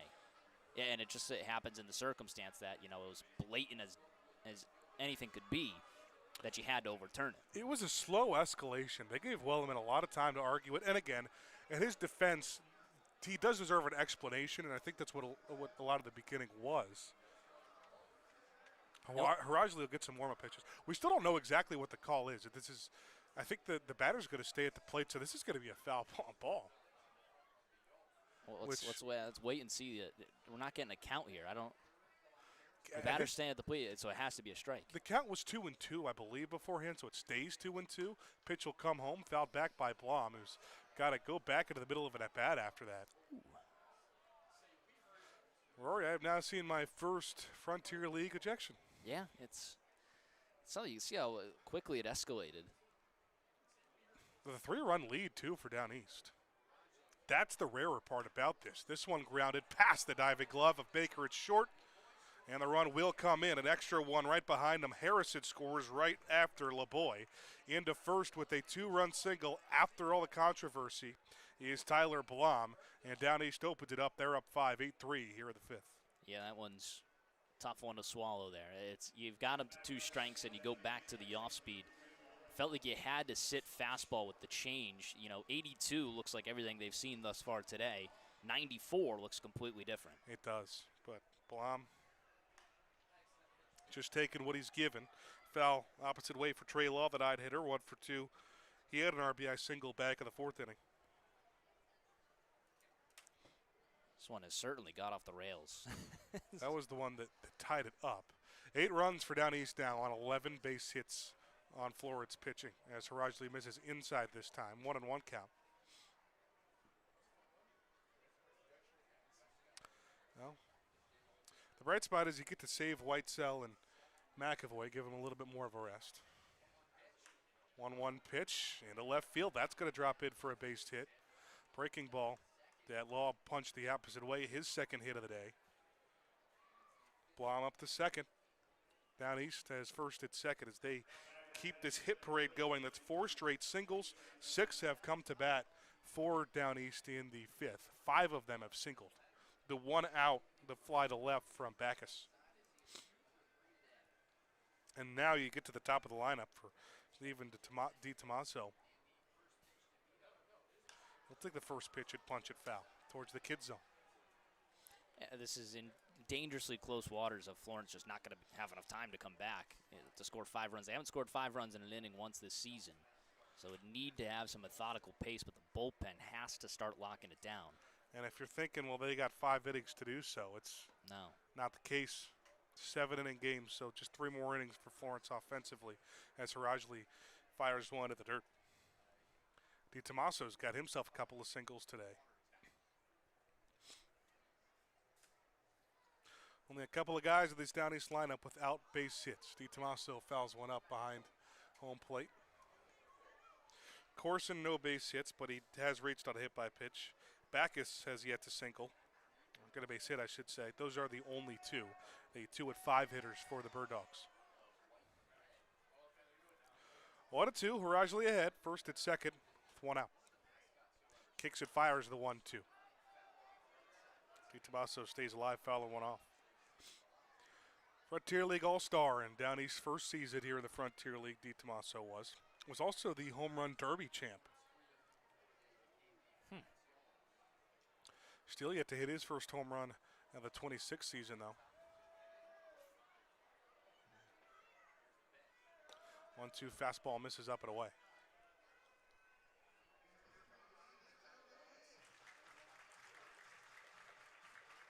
Crowd is starting to fill in a little bit more as we get closer to the scheduled start time. This is about what it is, 6:30, when it was supposed to be just one. This is the first game of a doubleheader, both 7 innings. Breaking ball inside, and it hits DiTomaso, who goes to the ground after it hits him in the elbow. Has not been the best outing so far for Harajli. Single, single, single, hit by pitch. He's allowed every batter he's faced aboard. Now, Toby Hall just signaled something to the Florence bullpen, kind of a keep going signal. Travis Phelps warming up for the Yalls. Yeah, the 1 out of this inning was recorded by Westcott, so yeah, Harajli has let all 4 batters he's faced on base.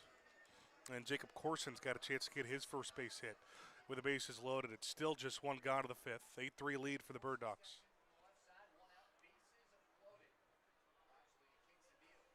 First pitch is inside of that, gets away hard off the backstop. Harbison, it hit him. It hit so hard that I thought the runner was going back to third base because of how hard it hit. But that's going to bring a run in on a hit by pitch from Jacob Corson. It's the second time he's been hit. He was the one that we thought maybe leaned into one. And Ahmad Harajli is going to have a conversation, and maybe the day is done. Yeah, Hall's pushing the infield back. And he will make the move. Oh, yeah. Or maybe he was pointing at Broussard to get back at third. I think that's what he was doing, actually. All righty, Travis Phelps continues to warm for Florence. Florence yet to hit around in their lineup. This is the 9th batter of the inning for Down East. They've been hit around against, but they have not hit around themselves. This inning has gotten out of control. 4 runs across. Harajli comes in, goes single, single, single, hit by pitch, and a hit by pitch. Those hit by pitches brought to you by Airport Paint and Body. When life throws a fastball at your ride, call Airport Paint and Body to smooth it out, get you back in the game. Submit a free estimate online at airportpaintandbody.com. Well, Hall's decision right now to keep Harajli into the game kind of signals maybe a little bit of a white flag, save some arms for game 2 of the doubleheader, and then game 3 of the series tomorrow. Right as we're getting ready to play. While Miller Green's up at the plate, Hill's going to call his first time. It's back-to-back at bats for Miller Green, where he calls a timeout before the first pitch is thrown of the AB. Base is juiced, already 4 across in the inning for Down East. First pitch in the zone to Miller Green. It's 2 for 3, single in the first, a single in the 4th. Just an inning ago, he gave Down East the lead with his 2-run single. Hitting .319 coming into this game. Fastball called strike, back pick first base, not in time. Looked really good, but I think they're just going to say that Corson got around the tag there. I don't think there's much you can argue in this ball game without getting tossed right now. Home plate umpires Ken Jackson seen a lot in the inning, let alone on the game. That pitch was a strike, so Harajli's ahead 0-2. Fastball way out. 94 there for Ahmad Harajli. He is pumping it.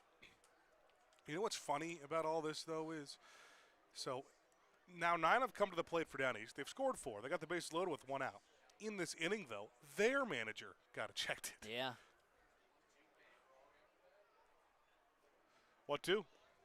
Low. Harbison has to pick it again.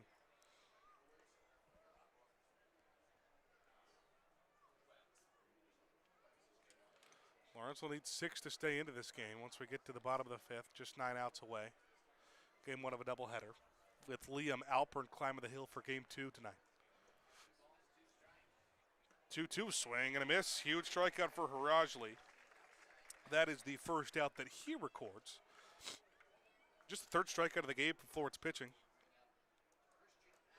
And now Christian Adams, who started this inning off with a single, will come up for the second time.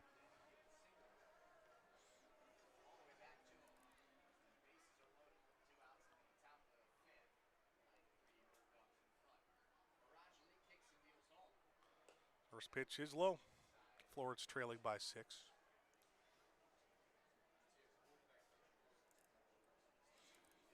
That was Adams' first hit of the day. He's now 1 for 3. After a pretty good series and a 2 for 5 day against Schaumburg on Thursday. Grounder should be easy for Schoenfeld. Picks it up, tucks his chest, and throws to first for out number 3. So the marathon of an inning is concluded after a strikeout and a ground out to second. But down east scores 4. They take a 9-3 lead into the bottom of the 5th. Florence 9 outs away on the Home Team Network powered by HTN.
Stretch time here at Thomas More Stadium. Always brought to you by Stretch Lab, and we have our good friend Kurt Kramer joining us. Rory, Ben, thanks for having me up on the booth. Of course, the 7th inning stretch today brought to you by Stretch Lab. Stretch Lab's team of highly trained flexologists will give you a deeper stretch than you could ever achieve on your own. Please visit stretchlab.com to find a location near you. Rory and Ben, I come with a little ray of sunshine in this cloud that has overcome Thomas More Stadium after a 4-run inning from the Bird Dogs. Jackson Tucker skies it out towards left center field. Hangs up for Corson. We've seen nothing but clouds this weekend. Yeah. So the ray of sunshine I bring you is a little Bowman 2026. I'm excited. I know you would be. I took home the Topps 2026 Series 1 we were supposed to open. I could not wait, and I pulled nothing. Absolute bupkis. And that's the way some of those Series 1s have gone. I feel like if you're not pulling the mantle, you're not pulling anything. I did pull the judge. But we haven't pulled anything from blasters. First pitch to Zeisler misses downstairs. I mean, even I got my out of 10 on a hanger box. Now, the last Rip That Pack, you had the pack that had 2 numbered cards in it from the Bowman. So you said, let's stick to the Bowman. So I did not want to stray from Rip That Pack. On the road. On the road, we got a number card out of the Bowman. So why don't you go ahead and reach them hands in there. Get you a winner. Get you a winner today. Let's go right off the top. 2-0 misses upstairs. 3-0 count to Zeisler. Nobody on base. 1 away. Oh, so we'll start our Rip That Pack segment here. Ooh, nice. The Bowman Chrome there. Sal Stewart. That's very cool. That one skied out towards left field. Well hit. Corson, warning track to the wall. Solo. Whammy. 2-run shot from Brendan Bobo. Florence with some fight left. They're down 9-5. 100 off the bat. That was just middle left there from Henderson. 395 on the distance. Bobo makes him pay to opposite field. Yeah, you know, you have such a high potent offense that has the ability to leave the yard. That's why, you know, the huge difference in going down 6 versus going down 4. This game's not over, though. Yeah, that was big. This is a cool card for Sal Stewart. I like that Sal Stewart. Sal cooled off a little bit, but I feel like he's back on pace now. He had a four-hit game the other night against your Phillies. Against my Phillies. He did. First pitch fouled away from Keenan Taylor. He's 0 for 2 today with a strikeout and a fly out to left field.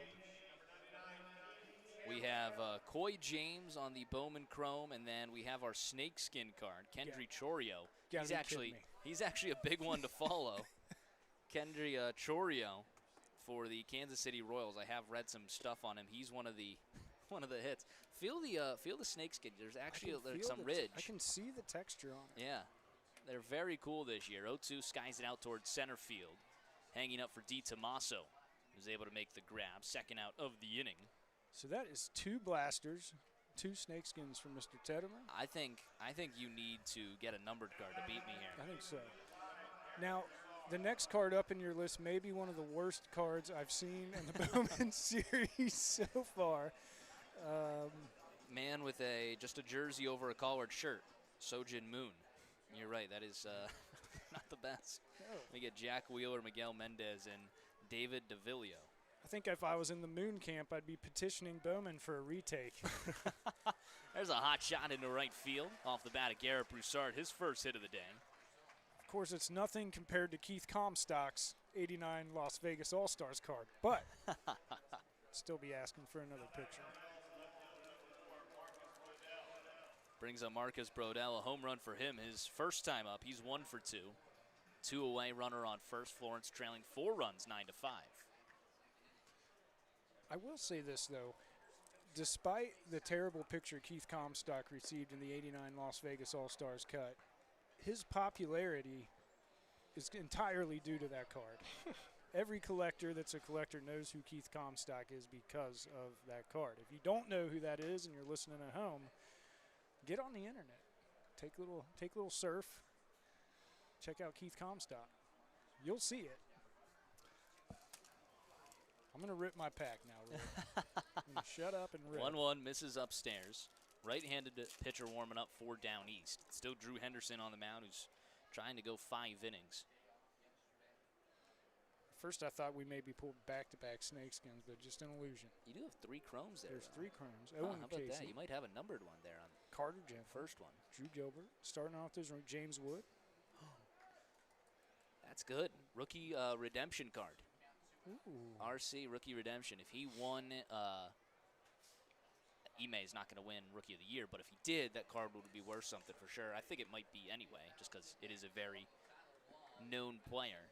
Swing and a miss there from Marcus Brodell. We'll get to the rest of the pack in the top of the 6th. Quick one in the top of the 6th when we return on the Frontier League Network, powered by HDM.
Reached the sixth inning, game one of a doubleheader between Florence and Down East. It's a 9-5 Down East lead and a new wing into the mound, or into the game, I should say. Once again for Florence, Travis Phelps. Always brought to you by Lee's Famous Recipe Chicken. With a new wing coming into the game, you can pick up the best wings in the tri-state area at Lee's Famous Recipe Chicken. Down East batted around in that fifth inning and picked up 4 runs. So we'll start with Colby Backus, who was the first out of that inning, on the first out for a while after a fly out to left. 5-6-7 for the Bird Dogs. Travis Phelps takes a spill as he throws his first pitch. He did the same in warm-ups. Slipped off the mound at least once when I was watching in warm-ups too. He's got cleats on. Toby Hall's going to come out of the dugout and I think I thought maybe look at the mound now. Have a trainer come out and look at Phelps. Might have to after he call in went the down. ops guys. Yeah. Add some sand down there. While they get this figured out, Kurt, you were in the middle of Rip That Pack as let's the jump middle of the inning rudely interrupted you. Right. So, is it email? It's Ime. Ime. Tatsuya So Ime. the Ime rookie redemption in my pack seems to be the best card with a Mendez and a Colby Shelton Bowman Chrome. Nothing after that. So we have to give the win today to yours truly, Mr. Tettemer, in the bucket for 3-2 on the snakeskin pool. Snakeskin and the under the radar. I mean, the rookie redemption's nice. If that was a better rookie, I think you would have won it. If I get the Sal Stewart rookie redemption might yeah. be the one to have. Exactly. I'll tell you what, he's fallen off the radar just a little bit for Rookie of the Year. Sal Stewart has, but he's pulling back in. Travis Phelps going somewhere. Travis The Phelps whole is- Florence bullpen also just got up and went into the clubhouse. I have no idea what's going on right Are now. they getting him like new shoes? I don't know if he's. So at least once in warm-ups, he slipped off the mound when he threw a pitch. Throws his first pitch here to Colby Backus and slipped. Toby Hall comes out with the trainer to look at him. They all go look at the mound. Tell you what, this game just feels like something And bizarre. Phelps jogged all the way out to the Florence bullpen. He's now jogging back and stopped. I mean, do you want your pitcher taking this many steps in the middle of an appearance? Now having a conversation with home plate umpire Ket Jackson. Zade Richardson's also now headed out to the clubhouse. Even if we are getting shoes, I mean, how many guys does it take? I think he has cleats on. No one else is slipping. Well, for now, he's just going to throw some pitches.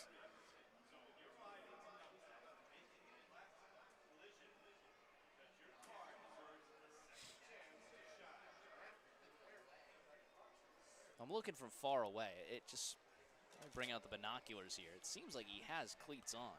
Well, he threw one pitch, warm-up pitch, and said, all right, let's go. After he slipped, the pitch was a strike, so he's up 0-1 on Backus. Let's restart this top of the sixth. Fastball, called strike on the outer part, quickly up 0-2. You seen anything with those binoculars? I'm trying to get it focused first. There it is. There's picture perfect. Yeah, he absolutely has cleats on. 0-2, we did it again. Goes down again. This time He he is. missed. Breaking ball down. Phelps down. He's got cleats. I don't know what. We're just going to leave him out there? I mean, what?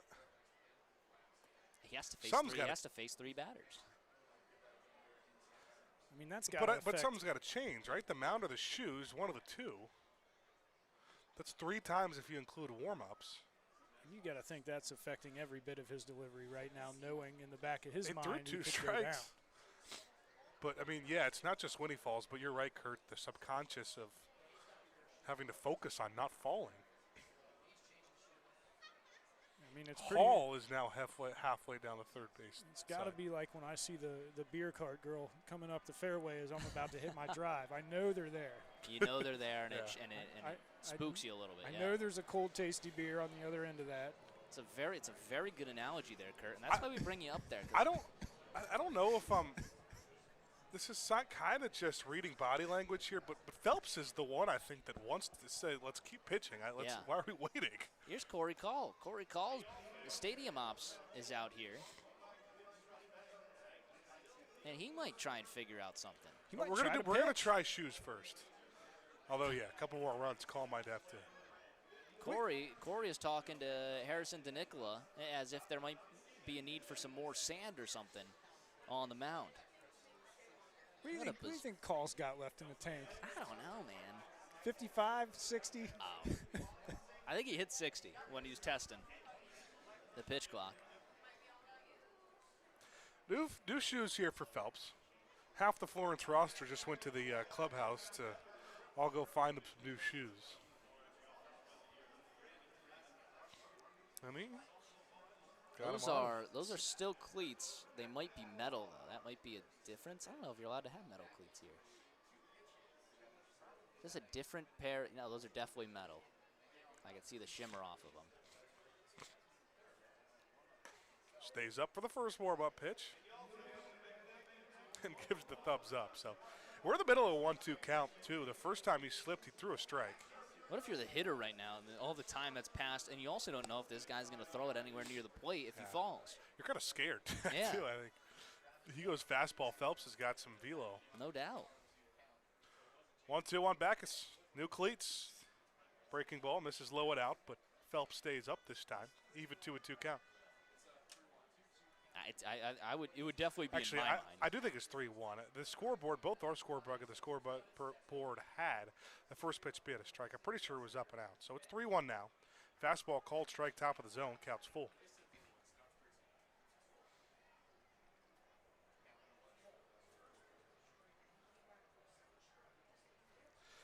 Backus, one of 2 starters for Down East without a base hit today. They've had 12 team hits. Swing and a miss. How about that? Just a completely normal strikeout for Travis Phelps. Kurt, why don't you follow a pitch from home plate to from the pitcher to home plate? It is something different when you're just looking that close. It's very cool to see. And we're looking through these binoculars here. It's just amazing. First out that Phelps recorded. 1 out, nobody on for LeBoy. Comes back fastball, low and out. LeBoy's reached twice, a walk, and a single back in the 5th. The 220 hitter, 7th round pick to the athletics organization.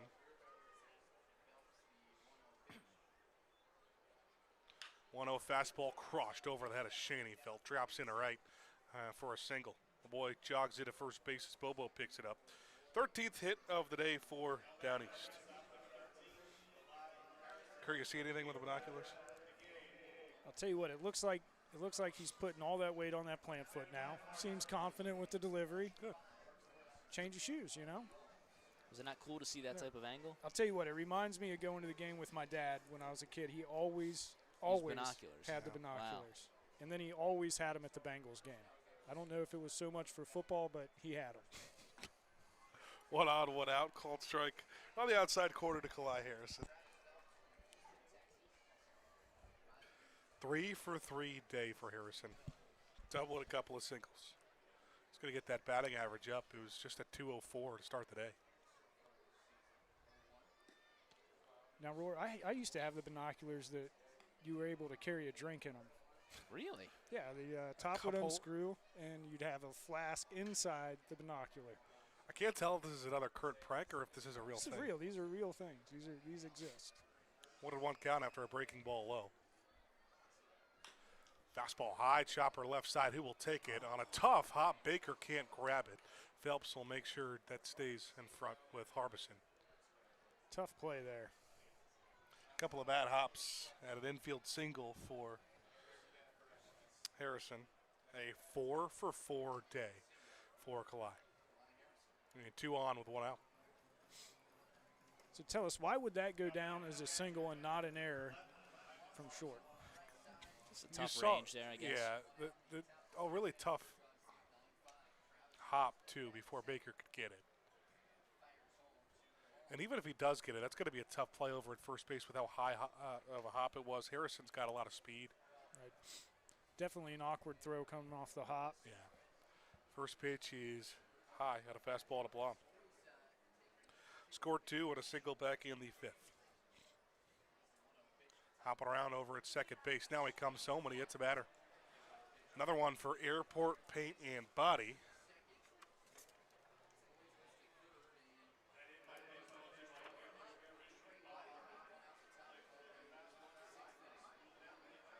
Bases loaded again for Down East. They've done that a few times today, loaded the bases. When life throws a fastball at your right, they'll smooth it out and get you back in the game. Submit a free estimate online today at airportpaintandbody.com.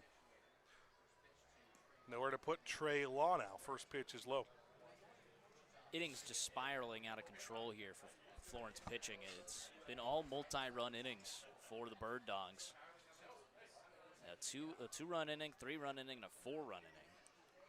Second, third, and fourth, or second, fourth, and fifth innings, respectively. Florence has scored in 3 also, but it's 1, 2, and 1. High chopper to the right side. Shady Felt flip to second at time. There will be no throw to first. Awkward slide over at second by Blom. Goes down holding his ankle, but able to get back up. Looks like crisis averted and throw the ball back to Travis Phelps. So they score 1 on the fielder's choice. And RBI fielder's choice there for Tyler Blom. I think it just hung up too high to try and spin it. Plus, Trey Law was burning down the line. Stephen D. Tommaso. Toby Hall's trying to tell something to Ken Jackson, the home plate umpire. Not sure what it is. Tell you what, Jackson has seen some unusual things today. He's the crew chief of this umpiring crew. Now, if you're ejected in game 1, do you think you can come back for game 2? It's technically the same day. I don't know. It's a different game.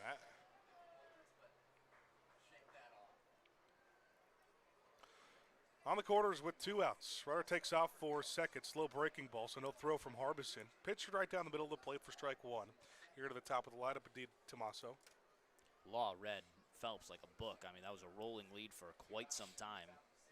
Also, maybe some poor communication. No one told him to step off. D. Tommaso's reached his last 3 times.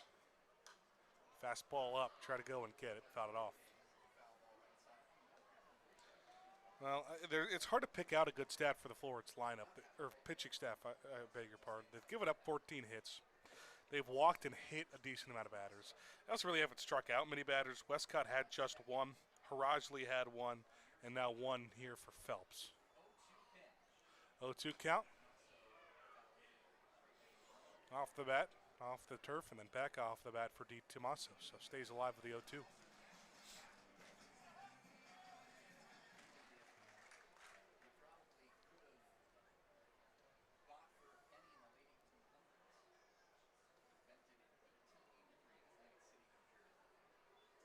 Trying 0-2 again. Swing and a miss. There's Phelps' second strikeout of the inning. Another really long top half here in this ball game. Ends with Florence getting out of it, leaving a couple on. But Down East gets 1, 10-5. Go to the bottom of the 6th. Frontier League Network, powered by XTN.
And we're back here at Thomas More Stadium with the Lee's pitching change, Lee's famous recipe, or I'm sorry, Hooves Hangout here. Looking for the perfect spot to relax and open your favorite Pokemon or baseball trading cards?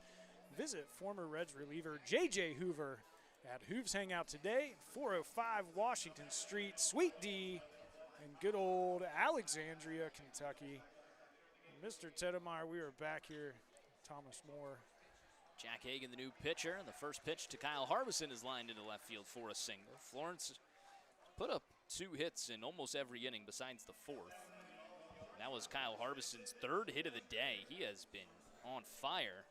A lone bright spot for Florence, whose offense, has done a decent amount, 10 hits, 5 runs, not backed by pitching at all, who's given up 14 hits and 10 runs, plus numerous amounts of free passes. And not necessarily at the bats of the Bird Dogs either. Walks, hits. Ends up being 14 hits, so you can't knock the bats, but they've definitely gotten some free bags, no doubt about that. A lot of hit by pitches, some wild pitches, some walks. There's a ground ball, slow roll over towards the third baseman. LeBoy, throw on to first is in time. Does move a runner over towards second, but Florence needs a lot more than that, trailing 10-5.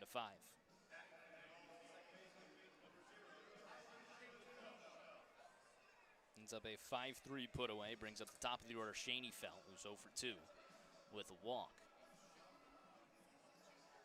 Shaney Felt's in a I don't want to say a slump here, just looking for his first hit on the week. Went 0 for 6, had 3 walks, a hit by pitch, strikeout, and a run scored back in Washington. Can't say he actually got a lot of pitches. Obviously, a game where you have 3 walks and a hit by pitch is never good. It's never good for the Washington pitching, so he was able to do his job and moved his on-base percentage way high. His OBP is at 439. Certainly nothing to complain about there. Yeah. Just trying to get in the hit column. Be a good spot to do it here. Might be able to score Harbison with a single. Harbison single, double, single in his 3 plate appearances. 1-1. No one's in there for a strike. Florence down to their final 5 outs in game 1 of the 7-inning doubleheader.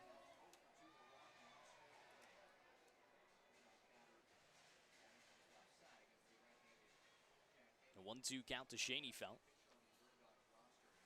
Kicks delivers the 1-2 pitch. Shaney Felt skies it foul.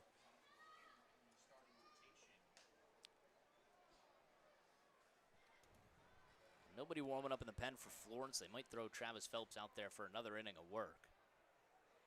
Does pick up 2 strikeouts, surrendered a run, had 2 back-to-back hit by pitches, let up 2 hits. The 1-2 grounder right back over towards the pitcher. A little toss on to first. With the off day, especially yesterday, too. I mean, you have Phelps take the 7th inning. You feel pretty good about your options going into the second game of the doubleheader, and then what hopefully would be a rubber match tomorrow. You got to feel a little disappointed in what you see for Florence. Without a doubt, Washington's a better ball club than down east, and for you to go beat them and then follow up with a performance like this is, like I said, it's got to be disappointing. Especially the series where you were hoping you would get over 500 for the first time since August of 2024. First pitch misses away. Especially with the start from Westcott today, and Bird Dogs coming in with, I forget the guy's name, taking them out with an ERA of over 10. Yeah. It looked promising out the gate for the Yalls today. Henderson's looked great, though. This is a new pitcher. This is Jack Hagan on the mound. Henderson went 5 innings. I mean, 9 hits, 5 runs, 2 walks at 4 Ks. That's true. Not a phenomenal start either. Both starters gave up 5+ runs, swing and a miss there from Jackson Tucker, who's going to ask for time and go get some more pine tar. Westcott gave up 4 1/3 innings pitched, 9 hits, 7 runs. Not his best day. Possibly the most I've seen Westcott throw as a broadcaster for him.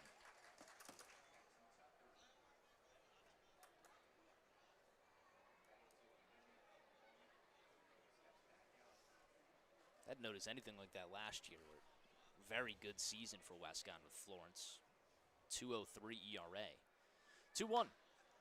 One hopper over towards the shortstop who fields it cleanly. Throw on to first is in time.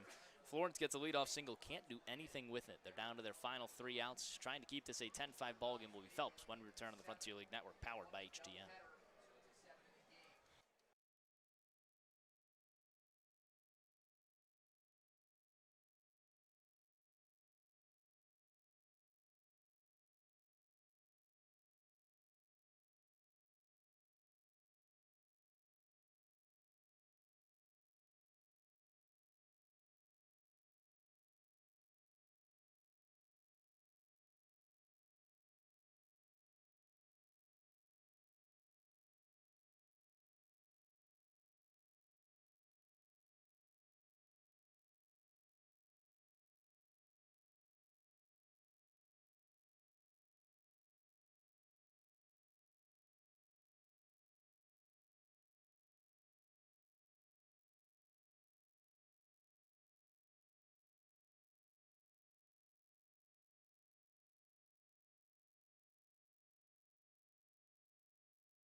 Top of the 7th inning, final inning here at Thomas More Stadium for game number 1. A 10-5 Down East lead.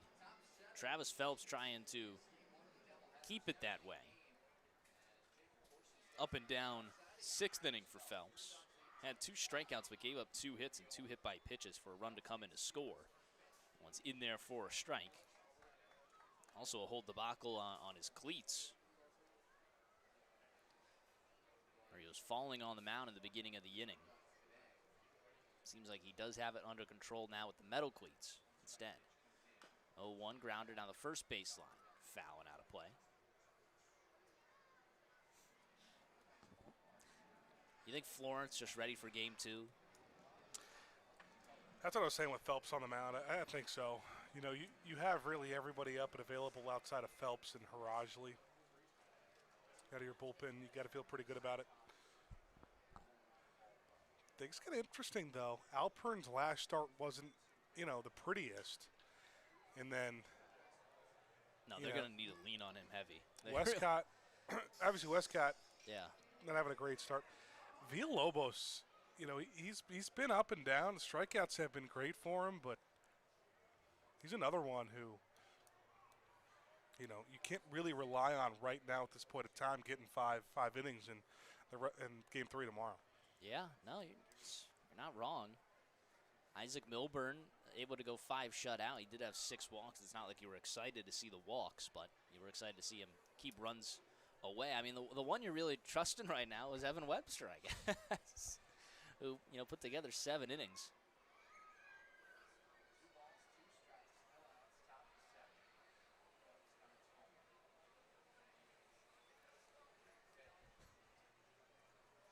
Two-two, grounder over towards shortstop. 2-hopper fielded by Baker. Throw on to first is in time.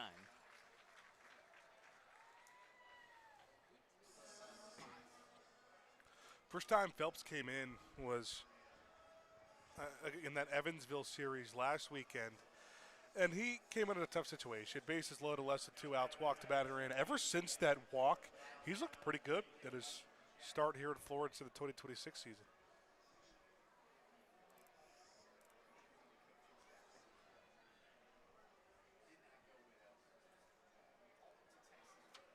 Ended up getting a shutout appearance in his first time around. That was off the back of Liam Alpern, where he did allow Alpern's runs to come in to score.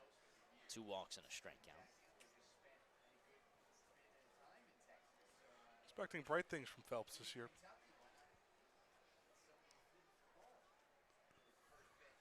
First pitch goes to the backstop there.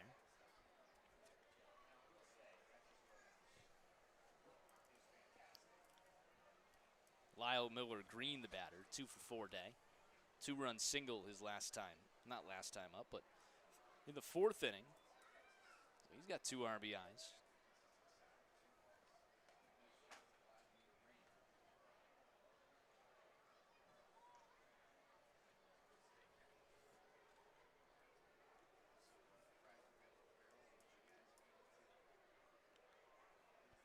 Stretch the 2-0. One's roped into left field. Drops in for a base hit. 3rd hit against Phelps on the day. First in the inning.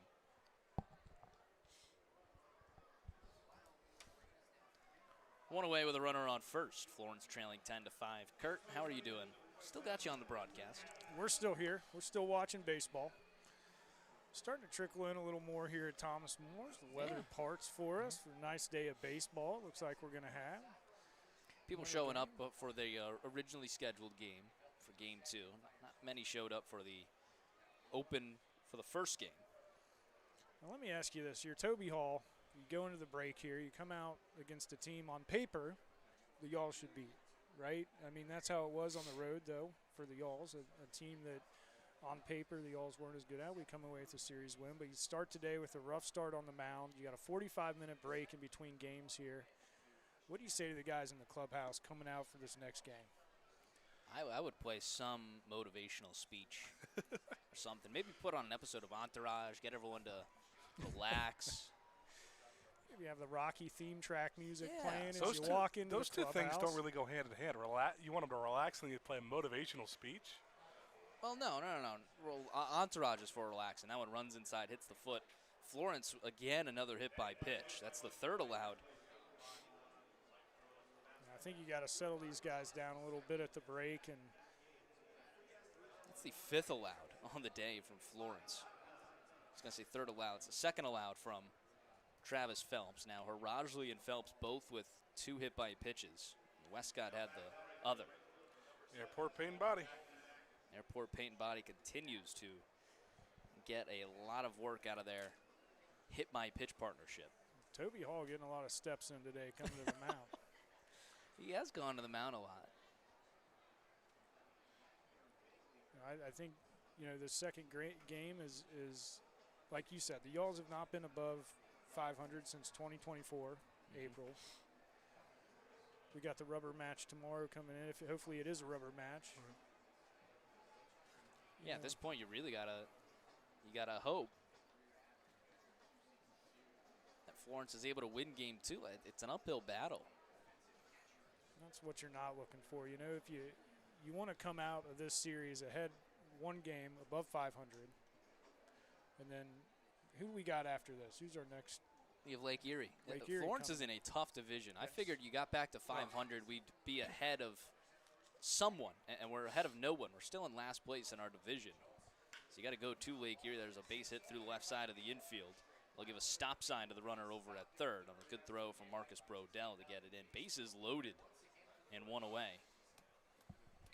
Everything has gone right for this Down East offense. That's hit number 16 of the day, and this is a 7-inning game, not even 9. They're averaging almost 2 hits per inning at this point. Or what is my math? They're averaging over 2 hits per inning. And it's pretty amazing. You have their team average? Our stats. Our custom stats report does not say it. That one's cranked out towards deep left center field, sending Tucker all the way to the wall, and it bounces off the sign. Gets away from Tucker. We're off to the races. 1 run comes in to score. They're going to wave around the runner on 2nd, and they'll have a 3-run triple from Yanel LeBoy. His 3rd hit of the day, and the game is blown open. 13-5, Down East leads.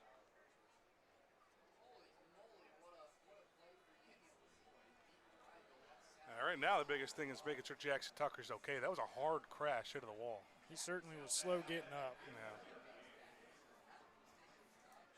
Yeah. Florence is lucky that didn't end up being an inside the park home run. That's how an inside the parker happens. Yeah. Center fielder's going all the way over, kicks off. That's how I always imagined Florence would get an inside the parker here. Obviously, they were able to get it on the Schoenfeld one, but I imagine it'd be a fly ball to deep left center field or right field. Center fielder goes after, just kicks far away, and no one's there to get it. Yaniel LeBoy with a great day. 3 runs scored, 3 RBIs, 3 hits. It's hard to say who the best player right now is for Down East. They've all gotten hits. Yeah. Fortunately, might be the Y'all's pitching staff. Yeah, the MVP of the day. The beer chants have started. Oh, they started a while ago. Of course, always cold, tasty beers here at Thomas More Stadium of all beef Nathan's Hot Dogs on a Klosterman bun every day. 1-1, punches it out towards shallow center field. Tucker and Baker going at it. It's Baker making the grab. I've been doing a few shout outs to some of our new sponsors in the house, and tonight, shout out to Sweet Buckets. They've been doing well? They are flying off the shelves here. That's good to If hear. you're ever at Thomas More, grab yourself a Sweet Bucket. They've got cotton candy and Oreo and all kinds of good flavors. You got a favorite? I am a fan favorite of the Y'all's Red, White, and Blue Kettle Corn. Wow. I'm a kettle corn guy. Does sound really good. It is delicious. It is a delight, Ben. Sure. Absolute delight.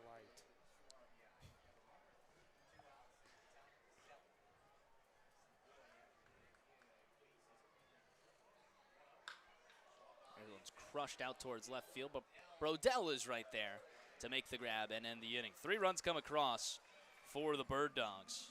They take a menacing 13-5 lead as we head into the final one of this ballgame. Florence trying to get some life when we return on the Frontier League Network, powered by HTN.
You stay.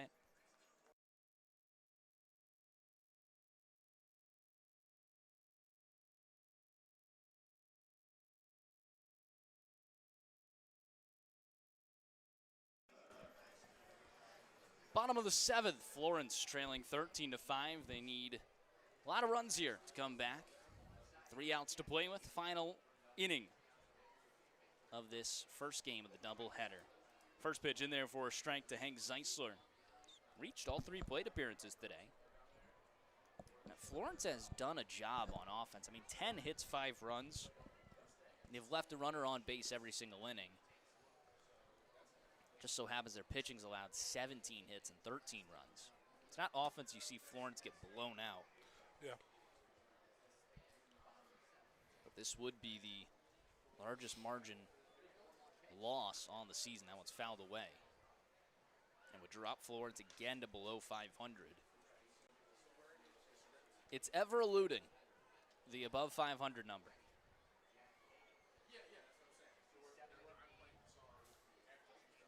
Have not been over 500 since August of 2024. Oh, it's fouled away. That's what I'm saying. Florence needs to do it now, or else they're not going to. They'll be chasing all season. It'll always be in the back of their heads. Be great to get it out of the way early in May. Another foul ball there from Zeisler. You think it's always in the back of the player's mind? I don't know if they think about it as much as I do. I don't know if anyone thinks about it as much as you do. Or our front office. Well, me and Danny. Yeah. I think that benchmark's always in there. You know where you know where you stand as a player. You know where the team's at as a player, and you know where you want to be. Yeah, I think it's a pretty big benchmark. You're right. I think you try to stay present during the game, of course, but then it's something they're definitely going to go into the locker room between this game and the next and think about. 2-2, hard hit ball through the right side of the infield. Hank Zeisler, his 5th 3-hit game on the season. He just hits. I mean, you can't speak enough great things about him. He has been phenomenal and every bit as advertised. It's so amazing what you see from Zeisler because it's, the second or third time that he's hit that same spot for a base hit. But you can't run a shift on him because he'll then just poke it the other way. He's that talented. First pitch to Bobo, misses outside. Sorry, Florence did lose by 9. 12-3 back in the opener against Washington. The 1-0. That one's cranked high and deep out towards right field. If it's fair, it's gone. That one is way out of here. Brendan Bobo, his 2nd home run of the day. Florence, a little bit more life. It's 13-7. That ball was absolutely smashed across the other side of the parking lot. Well, Rory, you got one on the board.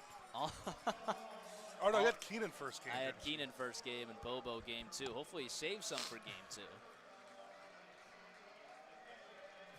Oh, that's critical to see. My mom and dad filling in on public address, and my mom's now throwing out T-shirts.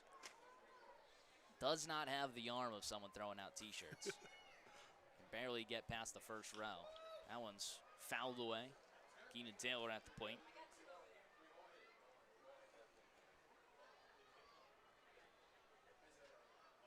Taylor 0 for 3 today. Florence down 13-7. If they were just able to get something out of the bullpen the last few innings, instead they allowed 4 runs in all 4 innings, this would be a very close game. Yeah. But you let up 3 last inning, 1 in the 6th, 4 in the 5th, and 3 in the 4th. It really does end up being a pretty solid offensive performance when you consider only 7 innings so far. And it's now the 3rd multi-run inning for him. 0-2, swing and a miss. Keenan Taylor down on strikes, and 0 for 4 day. That'll bring up Garrett Broussard. I mean, if I came in to you and I said, hey, the Y'alls through 7 innings had 12 hits and 7 runs, do we win that game? Feel pretty good. Westcott on the mound, too. I would feel very good. Yeah. It's a good point, Kurt. That one misses outside of Broussard. He's in the hit column. 1 for 3 line. Everybody but Baker, Shaney, Felton, Taylor with hits today. 1-0, fouls it away.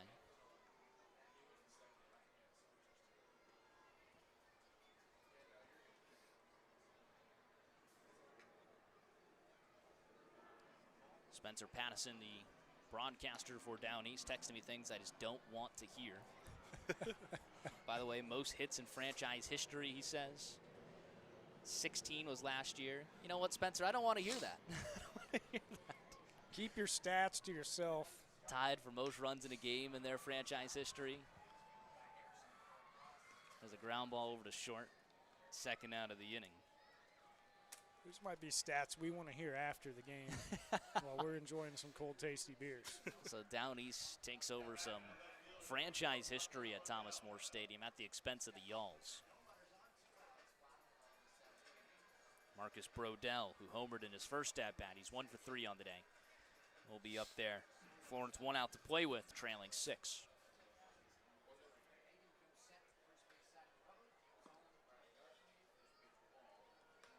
First pitch misses downstairs. Were you able to see Brodell's home run? I did not. I did not see Brodell's. Good little backside homer. Opposite field. Did you choose anyone on the home run leaderboard? I didn't. I forgot to put my pickup today. Knowing you, when I go back, it's going to say Bobo on there. I don't think I'm allowed to pick Bobo. You're allowed to pick Bobo once in the series. Okay, I'll pick him or, tomorrow. Or Zeisler. You still got 1 game left tonight. Yeah, I can run up there in between, throw You can Bobo get game on the 2. board. You can get game 2. I think Bobo homers again in this next game. I hope so, because I have. Third of the day. The 3-0 in there for a strike. 3-1. His bat's got to sit in an ice tub. I mean, that thing never cools off. It's a special 3-4. Did you find it one day in the oven? That one misses, or in there for a strike. Now a full count. The things I find in our ovens, I would not be surprised if I walked in there and a bat was in my oven.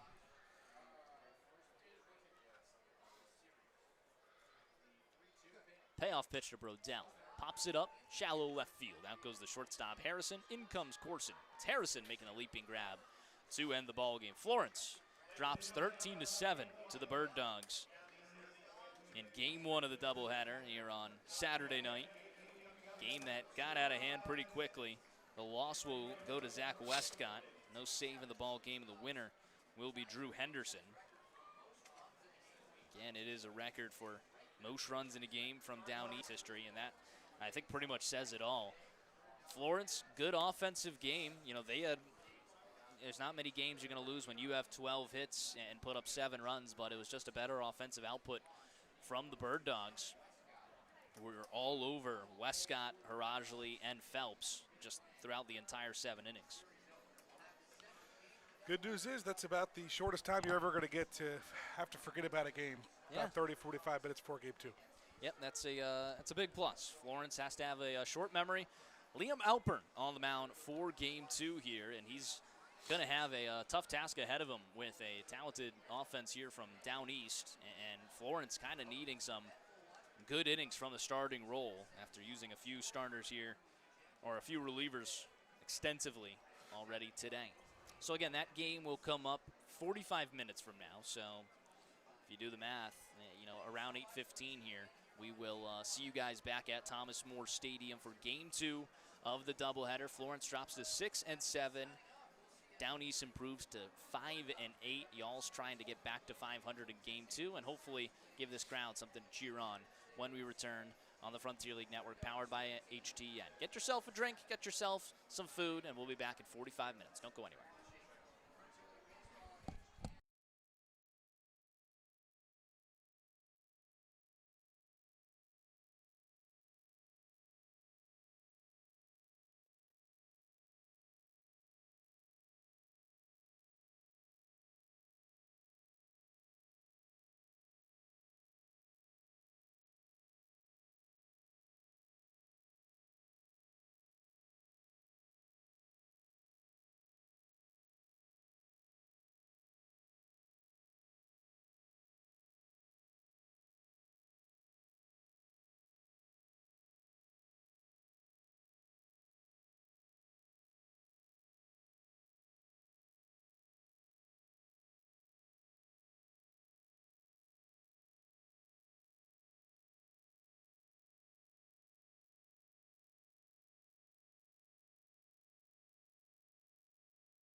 ready to go live here.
Lovely, lovely rendition of our national anthem. We're ready for game number 2 here at Thomas More Stadium on what has turned out to be a beautiful Saturday night and even some sunlight here for game 2. Just what's remaining of the sunlight. Liam Alpern on the mound for Florence. Florence trying to quickly wash away what was a tough game 1 loss, a 13-7 defeat to the Down East Bird Dogs. What are you hoping to see, Ben, this second time around? First of all, I'm hoping to see a short memory for Florence after the first game. And I think obviously there's some that goes into it, a little bit of waving the white flag and understanding you got 7 more innings to play here. But I'm looking for a bounce back from Liam Alpern, and I'm looking to get ahead in counts early. How well he can land his changeup, I think, is going to tell me a lot. When he lands his changeup, he's typically a little bit more effective. We saw that in his first appearance of the year. Somebody who's had some great relief appearances, still looking for that first really good start. I agree, and even if he doesn't, you'd like to see just a little bit more in the strike zone for him. Even if he's not able to give you the length that we're hoping for, you do have what is a pretty loaded bullpen right now in terms of everyone's ready to go besides 2 in Harajli and Phelps. I would say even Whitesell and McAvoy, after throwing 2 innings on Thursday, they had the off day yesterday. They should be ready to go today. So Alpern just needs to give you some quality stuff. As long as he's throwing the ball over the plate, I would hope that he's able to do that. On the flip side for Florence, I think the offense did what they needed to do. It just needs to be back up backed up by the pitching this time around. Let's take a look at that Down East starting lineup. Leading off in center field will be Steven DiTomaso. Batting second, the left fielder Colby Backus. In the 3 slot, now at first base, Lyle Miller-Green. Batting cleanup, the designated hitter Jacob Corson. Batting fifth into the lineup now, the right fielder Ali LaPred. Batting sixth, the shortstop Kalai Harrison. In the 7th slot, the second baseman Trotter Harlan. Batting eighth, the third baseman Yeniel LeBoy.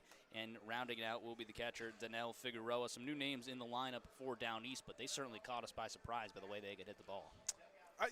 The top of the lineup we said was always going to be one that could be dangerous. To me, I literally said, Westcott has to attack the bottom of the lineup. That's where he's going to find some advantages. These stats, Rory, Harrison had 4 base hits, the 7-hitter, a couple of base hits for Tyler Blom, who hit 8th, and Trey Law had a 2-hit day as well. So I think top to bottom, if Down East is going to do everything they did in that first game, Florence just has their hands full. For Alpern, we're talking about what we want to see. It sounds crazy. I'd almost like to see Alpern give up more hits. Well, they gave up 2 hits in that first start when things really went south because there were so many walks. That would at least mean he's throwing it over the plate there. Right. First pitch in there for a strike right at 8:26 as we start game 2.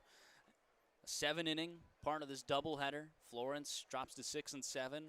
Down East now at 5 and 8 entering game 2 on a beautiful Saturday night. I didn't think this one would be starting at 8:26 when we opened up this ball game. Usually we average about an hour for 3 innings. You figured, that would put you right before 7:30. Now we're here at 8:30. It's definitely a difference. Saw a lot of runs in the first 7 innings. Saw a lot of runs. It's probably going to be a late night. We'll see how much of the crowd that's definitely picked up stays around. An 0-2 count after a foul ball there. Alpern trying to get the first down quickly. Winds middle of the rubber. 0-2 pitch. Slider misses way outside.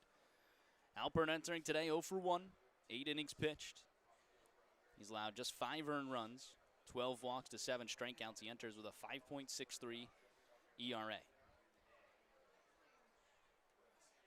Florence sent him into the starting rotation after the pickup of Bradley Wilson by the Toronto Blue Jays. 1-2.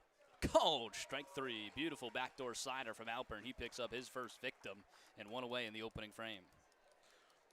Backdoor slider to a righty-heavy lineup here in Down East is going to be huge. You could tell with their transition from their lineup in the first game to the second game, they were at every lefty on the roster in the lineup in game 1. They took a couple of them out, go righty-heavy. That one misses outside. 1-0 count. Alpern looked very good in extended relief. That's why Florence did put him into the starting rotation. It was his first professional game. 2 innings pitched, 3 hits, 1 run, 1 walk, or 3 walks and 2 strikeouts. And then again against Mississippi, 3 2/3 innings pitched, just 2 hits, 1 run, 4 walks, and 3 strikeouts. Obviously, we mentioned his start on May 17th against Evansville. 2 1/3, 2 hits, 4 runs, 5 walks, and 2 strikeouts. The walk numbers have been high for Alpern. He hasn't allowed as many runs as you would probably think, even with the high walk numbers. Especially for a rookie. Yeah. Getting your first few appearances, professional level. 1-2, called strike 3 again. That one dots up the inner half. Breaks it across the plate, and what a start for Alpern. Picks up 2 strikeouts looking. He's using really all of his pitches right now, too. With the first 2 at-bats, a couple of strikeouts. We've seen pretty much everything we're going to see from Alpern, which is always a good sign. That'll bring up Lyle Miller-Green, designated hitter in game 1, now taking a spot at first base. And this is something that he's now done 3 times, the timeout to open up the inning, or open up his at-bat. I don't know if he just likes taking his sweet time getting to the plate or if he keeps forgetting about the pitch clock. It's weird. I haven't seen it a whole lot. Usually when guys do it, it's because they forget about the pitch clock. Now, first pitch fouled away. Miller-Green was 3 for 5 with 2 RBIs and a run scored in game 1. Yes, if you have a good day, if it ain't broke, don't fix it. Baseball players are very superstitious. 0-1. Catches the top of the zone. Another beautifully placed slider there from Alpern. Were you superstitious when you played? Not superstitious, just a little stitious. The Office? Michael Scott. Yeah. Never step on the line. No, I wasn't that superstitious. 0-2. Misses inside. I would try and follow like a similar routine. Yeah. Putting pine tar on my hands, sticky tab. Yeah, right. Just cheating. No, the only thing I would consistently do is if I ever faced trouble, I would just grab the rosin bag for a little bit, fouls it away. I'd take my sweet time getting back on the mound. Like I said, I never had to pitch with the pitch clock. That's an interesting point. It's weird to think back to those days now. Now that you have the pitch clock, that pitchers could literally just take however long they wanted. Batters, too, getting back into the box. Winds the 1-2 delivery, fouls it straight back. Miller Green wouldn't even have to take his timeouts. No, I know. So many of the great plays with like slow walk-ups to the plate just would be gone in history. It's true.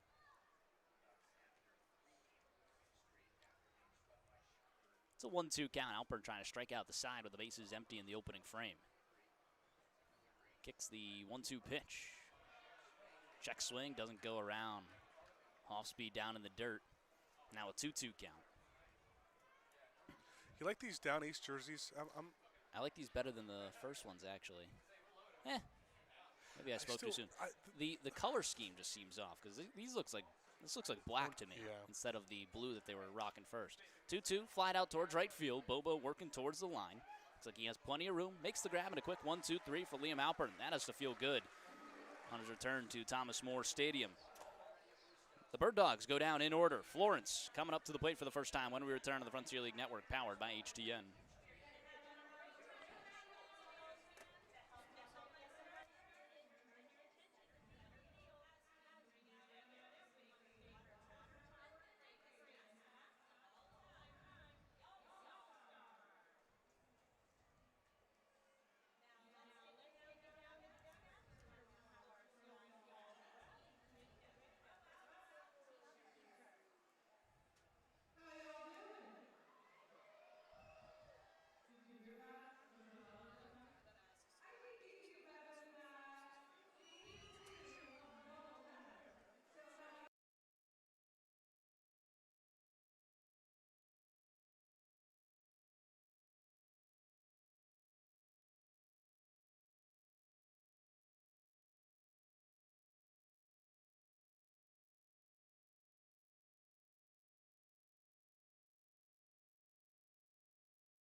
Bottom of the first time up for Florence, and all first innings brought to you by Heritage Bank. At Heritage Bank, we believe your money should work as hard as you do. Visit heritagebank.com or stop by a branch near you today. Tyler Schoenfeld, Jackson Tucker, and Hank Zeisler lead things off for Florence against Rolando Heredia Bustos. Heredia Bustos, the right-handed thrower for down east, rocking number 9 on the jersey. I gotta admit, I do enjoy that, number 9. My favorite number. There's someone who has got a broom and is trying to get the shirt from shirt. the awning. These fans are relentless, just relentless here, trying to get T-shirts. Florence, a good offensive game in Game 1. Double-digit hits. They put up 7 runs, just weren't backed by the pitching to complement it. First pitch in there for a strike to Tyler Schoenfeld. Schoenfeld in Game 1. 0 for 3. The walk and a run scored. That one misses outside. 1-1 count. Rolando Heredia Bustos was with the Adelaide Giants of the Australian Baseball League back in last season. A little winter ball action for him. That was his last action, 0-1 with 1 start, or 1 appearance, 67.5 ERA. Just 2/3 of an inning, gave up 5 hits, 8 runs, 5 of them earned, 2 walks and no strikeouts. He did appear with Tri-City in 2024. 10 appearances, 1 start, a 1-2 record. The college strength 3 to Tyler Schoenfeld. He's down on strikes. Still waiting for Schoenfeld to break out a little bit. He's 0 in his last few games. He's been doing the job getting on base with walks and hit by pitches. So we are just waiting for him to get on the hit column these last few games. That's a 300 hitter last year. Yeah. What's in there for a strike for Jackson Tucker? He had a heck of a start to the season, but also a great game in game 1, 2 for 4 with the runs scored. First pitch. Misses outside. Sorry, second pitch there.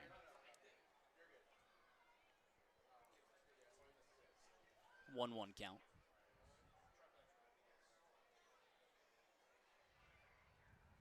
Sideways windup, first base side of the rubber. 1-1 pitch, fouls it straight back. So far this season for Heredia Bustos, no decision his last time out against New Jersey. 6 innings pitched, 6 hits, 6 runs, 1 home run, 2 walks, and 4 strikeouts. Against Quebec to open his Frontier League season. 4 innings pitched, 2 hits, no runs, no walks, and 2 Ks. Very much a tale of 2 different starts for him. Especially against what I would say a tale of 2 different teams. Quebec, not off to the best start. Or am I just like seeing every time that they lose? I think they're sub 500. I would say that's not a best start for the reigning 4-time champions of the Frontier League. They would probably agree with that as well. Jackson Tucker once again getting some more pine tar mid-at-bat.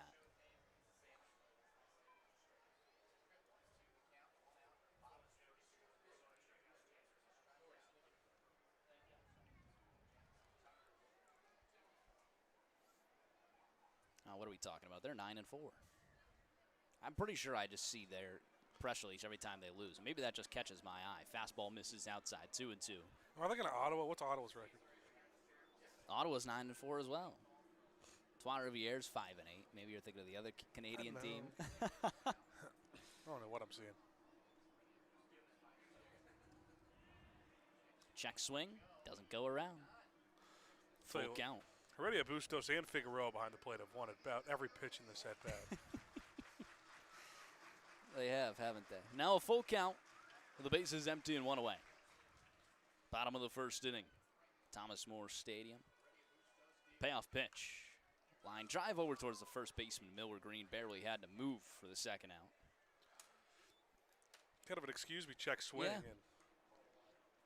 And ended up getting decent velocity on it, just right at Miller Green. Hank Zeisler with a great game in game 1. 3 for 3. His 5th 3-hit game on the season. Now in game 14, that's pretty amazing. Had an RBI, a walk, 2 runs scored as he nears that runs scored record in Florence history. He's got to get like 2 more in this game and then 2 more tomorrow for him to break it at home. I don't think the runs scored record is something that you need to break at home versus Craig Massey last year when he got his 1,000th hit. 2-0, misses inside. You know, we purposely sat him on the road so he could break it at home. That's good stuff. Have you heard that story? I haven't, no. He was searching for his 1,000th hit, and, you know, he's from Tennessee, so his family came up to see him in Kentucky. I think we were in Chicago this year before. 5-pitch walk to Hank Zeisler. He's on base once again. We'll continue that on-base streak now to 12, team high. And he did not get a hit in the first game. So in game 2 on Saturday, he was 0 for until like one of the last innings, and it hit a ground ball to short that bounced off the umpire. That one's cranked out towards center field. D. Tommaso is coming in on it. He makes the grab. We'll continue the story in the top half of the second inning. Florence gets a walk from Zeisler but can't move him. We head to the top of 2, scoreless at Thomas More Stadium when we return on a Frontier League Network powered by HTN.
Top half of the second inning.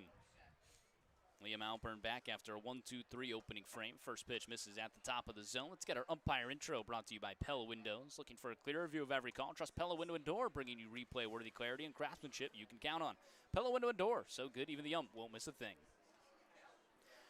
Today's umpire crew, same as the first game, just rotated around. That'll be Ken Jackson down the third baseline, Matias Pascal over at first, Lucas Naley calling the balls and strikes. 2-0 count to Jacob Corson. Alpern sends one that's get fouled away. Florence and down east. 0-0. Top of the second. Corson the first lefty that Alpern's faced. Only 3 lefties in the lineup for game 2. That one's in there for a strike 2 and 2. You know what I do like about the rotation here? Brett Welleman, the manager for Downey's, got ejected in game 1 of this doubleheader. That was all with the home plate umpire, who is now over at third base. Yeah. Welleman, a third base coach too. Yeah, so they're right near each other. That one misses outside. Florence staying in the white jerseys with baby blue pinstripes. Down east changed their jerseys. Florence, I think, was supposed to wear creams in game 2. It's back-to-back doubleheaders where they do not change. Payoff pitch, called, strike 3. Dots over the bottom of the zone. Third K from William Alpern. Just in the first 4 batters he's faced, all looking. Well, they've all been really good pitches. And it's not, I don't think it's a crazy strike zone for Lucas Naley.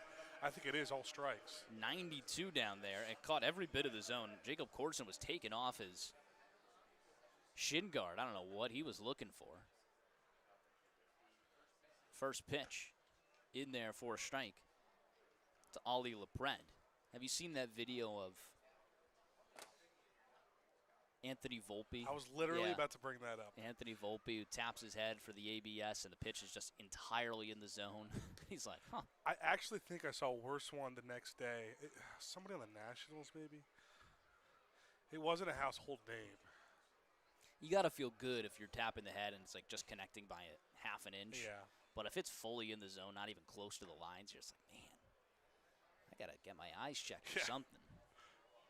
2-1 count. Change your approach. You got to just change your eye. Yeah.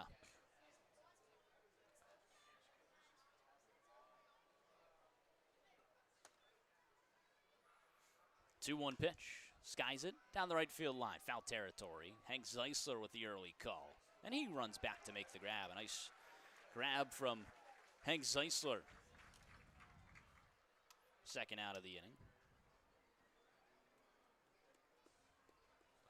Alpern's working with a different kind of confidence right now, too. We did get confirmation there is a new landing zone on the mound in between games after Travis Phelps was slipping. That's a new landing strip today. Yeah. In that first game. And they ended up giving Phelps metal spikes. That one's in there for a strike. And what that opens up is a big can of worms, because if he wears metal spikes, then you also have to give the other team the opportunity to wear metal spikes. And really, a new mound should not be experiencing metal spikes, especially for artificial turf. That one's high and in, 1-1.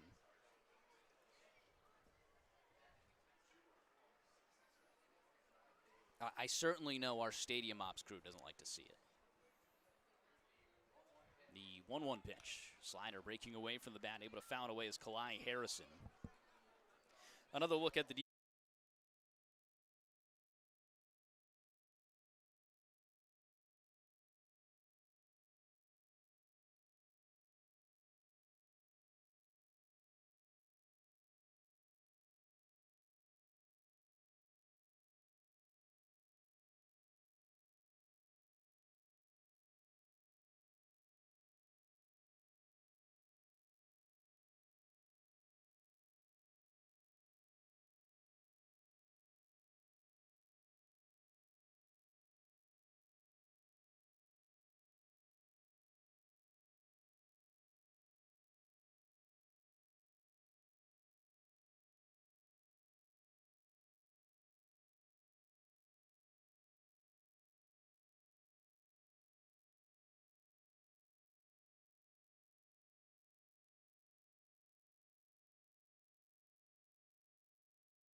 Bottom of the second, 0-0 on our Thomas More scoreboard. Always a scoreboard partner, Thomas More University. There you'll be able to take your life and your career as far as you want it to go.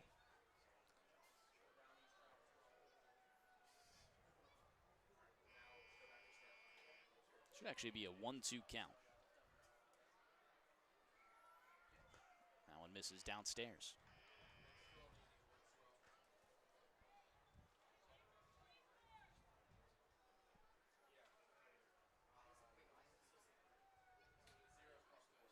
Two-two. Swing and a miss. Down on strikes is Richardson. To be fair, that was a very nice slider. It from was. Heredia Bustos. Working away from Richardson. You can tell he never really had a good look at it. That's his second K on the day for Bustos. That'll bring up Garrett Broussard for Florence. 1 for 3 day in the opener. Big swing and a miss there. Good amount of fans now here. I think we got a good portion of Crossroads Church that showed up here for game 2. 0-2 in there for a strike. Another good off speed. Keeping them off balance right now. It's Bustos. Went to an NAIA school in Ohio. That one's fouled away. University of Northwest Ohio in 2023. Over his time with the program, he posted really was good stuff in NAIA play. 0-2. Misses at the top of the zone.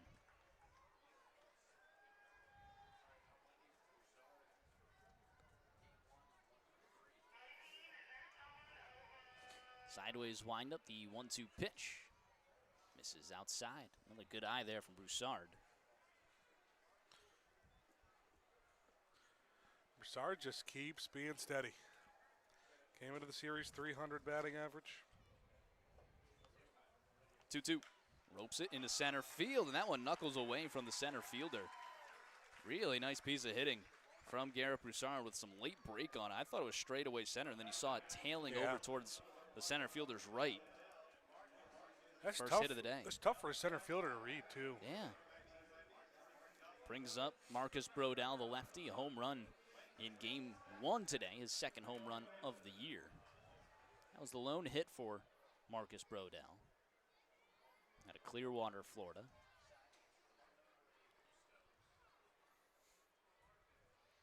One of Toby Hall's favorite players here. I know he spent some time coaching him prior. Waiting for him to really get hot. Swing and a miss, a foul tip into the glove of the catcher Figueroa. Yeah, definitely seen the potential for Brodell. Opposite field home run. His first home run was just a pulled, no doubter. Pickoff attempt, nothing going.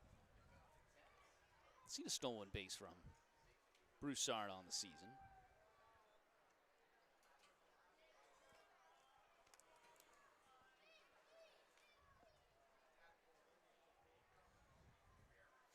From the stretch, still on the first base side of the rubber. 0-1 pitch, swing and a miss. Downstairs on a nice changeup, looks like, from Heredia Bustos. He's had some really good off speeds. Oh, man. There, we do got a kid out on the dugout. Not supposed to be sitting there. 0-2. Sends it down the left field line. You want to go Onto down the and tell him? Furniture Fair terrace stack. I might just tell him over the PA. Young man, it's like calling out for a car. Whose child is on the dugout? He's having a good time. Crisscross applesauce.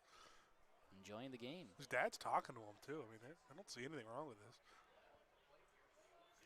0-2. Brodell rips it into right center field. That's well hit. DiTomaso's going to the wall at one, hops onto the Edgewood Electric sign. Giving a stop sign to Broussard at third. Brodell is in with a one-out double.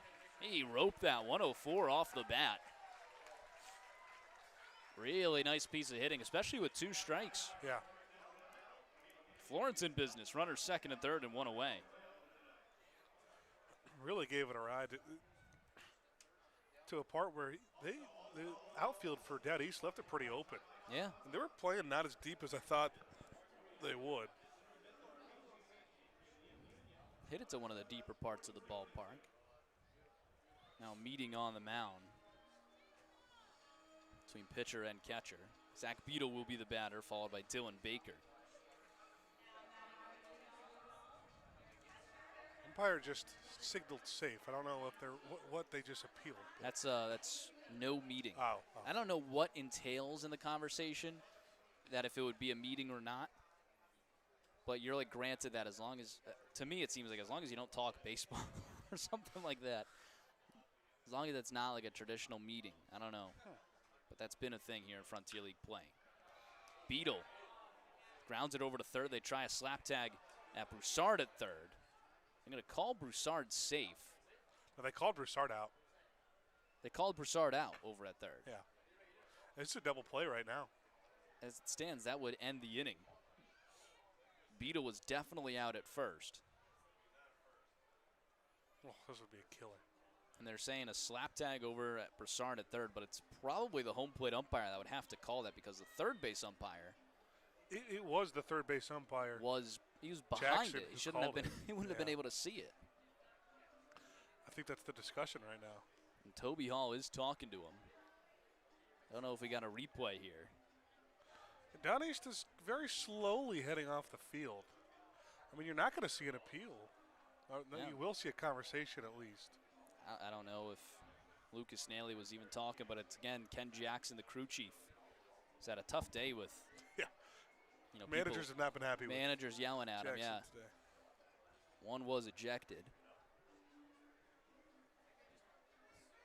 So they will.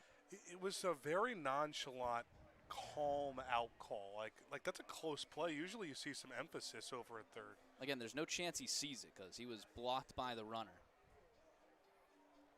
and the fielder. Looks like it's going to go in the way of Florence as they call him safe. All right, so it ends up just being a fielder's choice. Not even a fielder's choice. 5-3 on the put away. Yeah. Runners stay. Yeah. A little bit of a smile too for Wellerman as he walks back to the dugout. I think he knows that he probably could not afford. Yeah. Brings up Dylan Baker, 2 away with runners second and third. 0-0 here in the bottom of the second inning. First pitch, slider in there for a strike. He really is working that off speed great right now. Got a lot of good location on it. They're breaking away or trying to front door it as well. 0-1, slider misses downstairs. He's back on the dugout. Oh, there's a few of them. There's He's multiple got some kids. Just a bad influence. He's a trendsetter. He's a leader, not a follower. The 1-1 fouls it back. 1-2 count. Broussard at third, Brodell at second.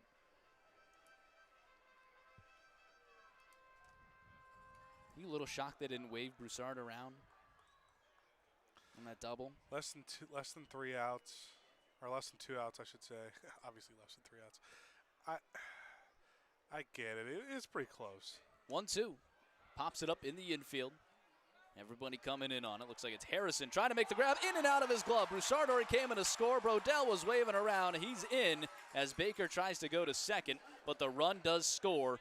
2 come in for Florence on what will be an error by Harrison, so those both will be unearned. But Florence takes a 2-0 lead as we head to the top of the. In foul territory, it looks like Bobo, Schoenfeld, and Zeitzer going at it. Schoenfeld ends up with it. 1 pitch, 1 away. That was Trotter Harlan on the put out to the second baseman.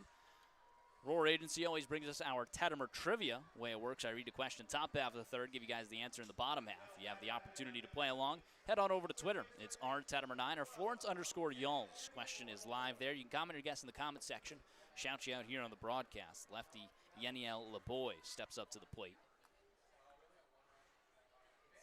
First pitch in there for a strike. Are you ready for attempt number 2? Born ready. Born ready. Today's Tettemer trivia for the second time. Question of the day. The 0-1, swing and a miss, top of the zone, 0-2. Since 1947, 4 pitchers aged 0-2. Since 1947, 4 pitchers aged 30 allowed 8 or less earned runs and 10 or less walks in their first 7 starts of the season. I give you 3. Whitey Ford in 1967. Oh, that was my first guess. Kevin Brown in 2001. And Nick Martinez this season in 2026. What a joke. And who else? I want to know who's the 4th 35-year-old that in his first 7 starts of the season allowed 8 or less earned and 10 or less walks in 2018 and in 2022. So he did it twice. So a guy and he pitching was 35 plus and he was in 30 18? Yes, he was 35 plus in 2018. The 1-2 slider. Cold strike 3. Man, oh man. Liam Alpern's 5th victim and 4th looking. He is dominant. 8 up, 8 down to open up the ball game. I mean, it is. I have these issues with pitchers where, not pitchers, players. Once you're 33, I have no idea how old you are. This is where it's going to get tricky. 2018 and 2021 or 2022? 2022. Huh. And Rich Tettemer did give us a guess this time around. The man behind us on the PA today. The 1-1 in there for a strike. 1-2.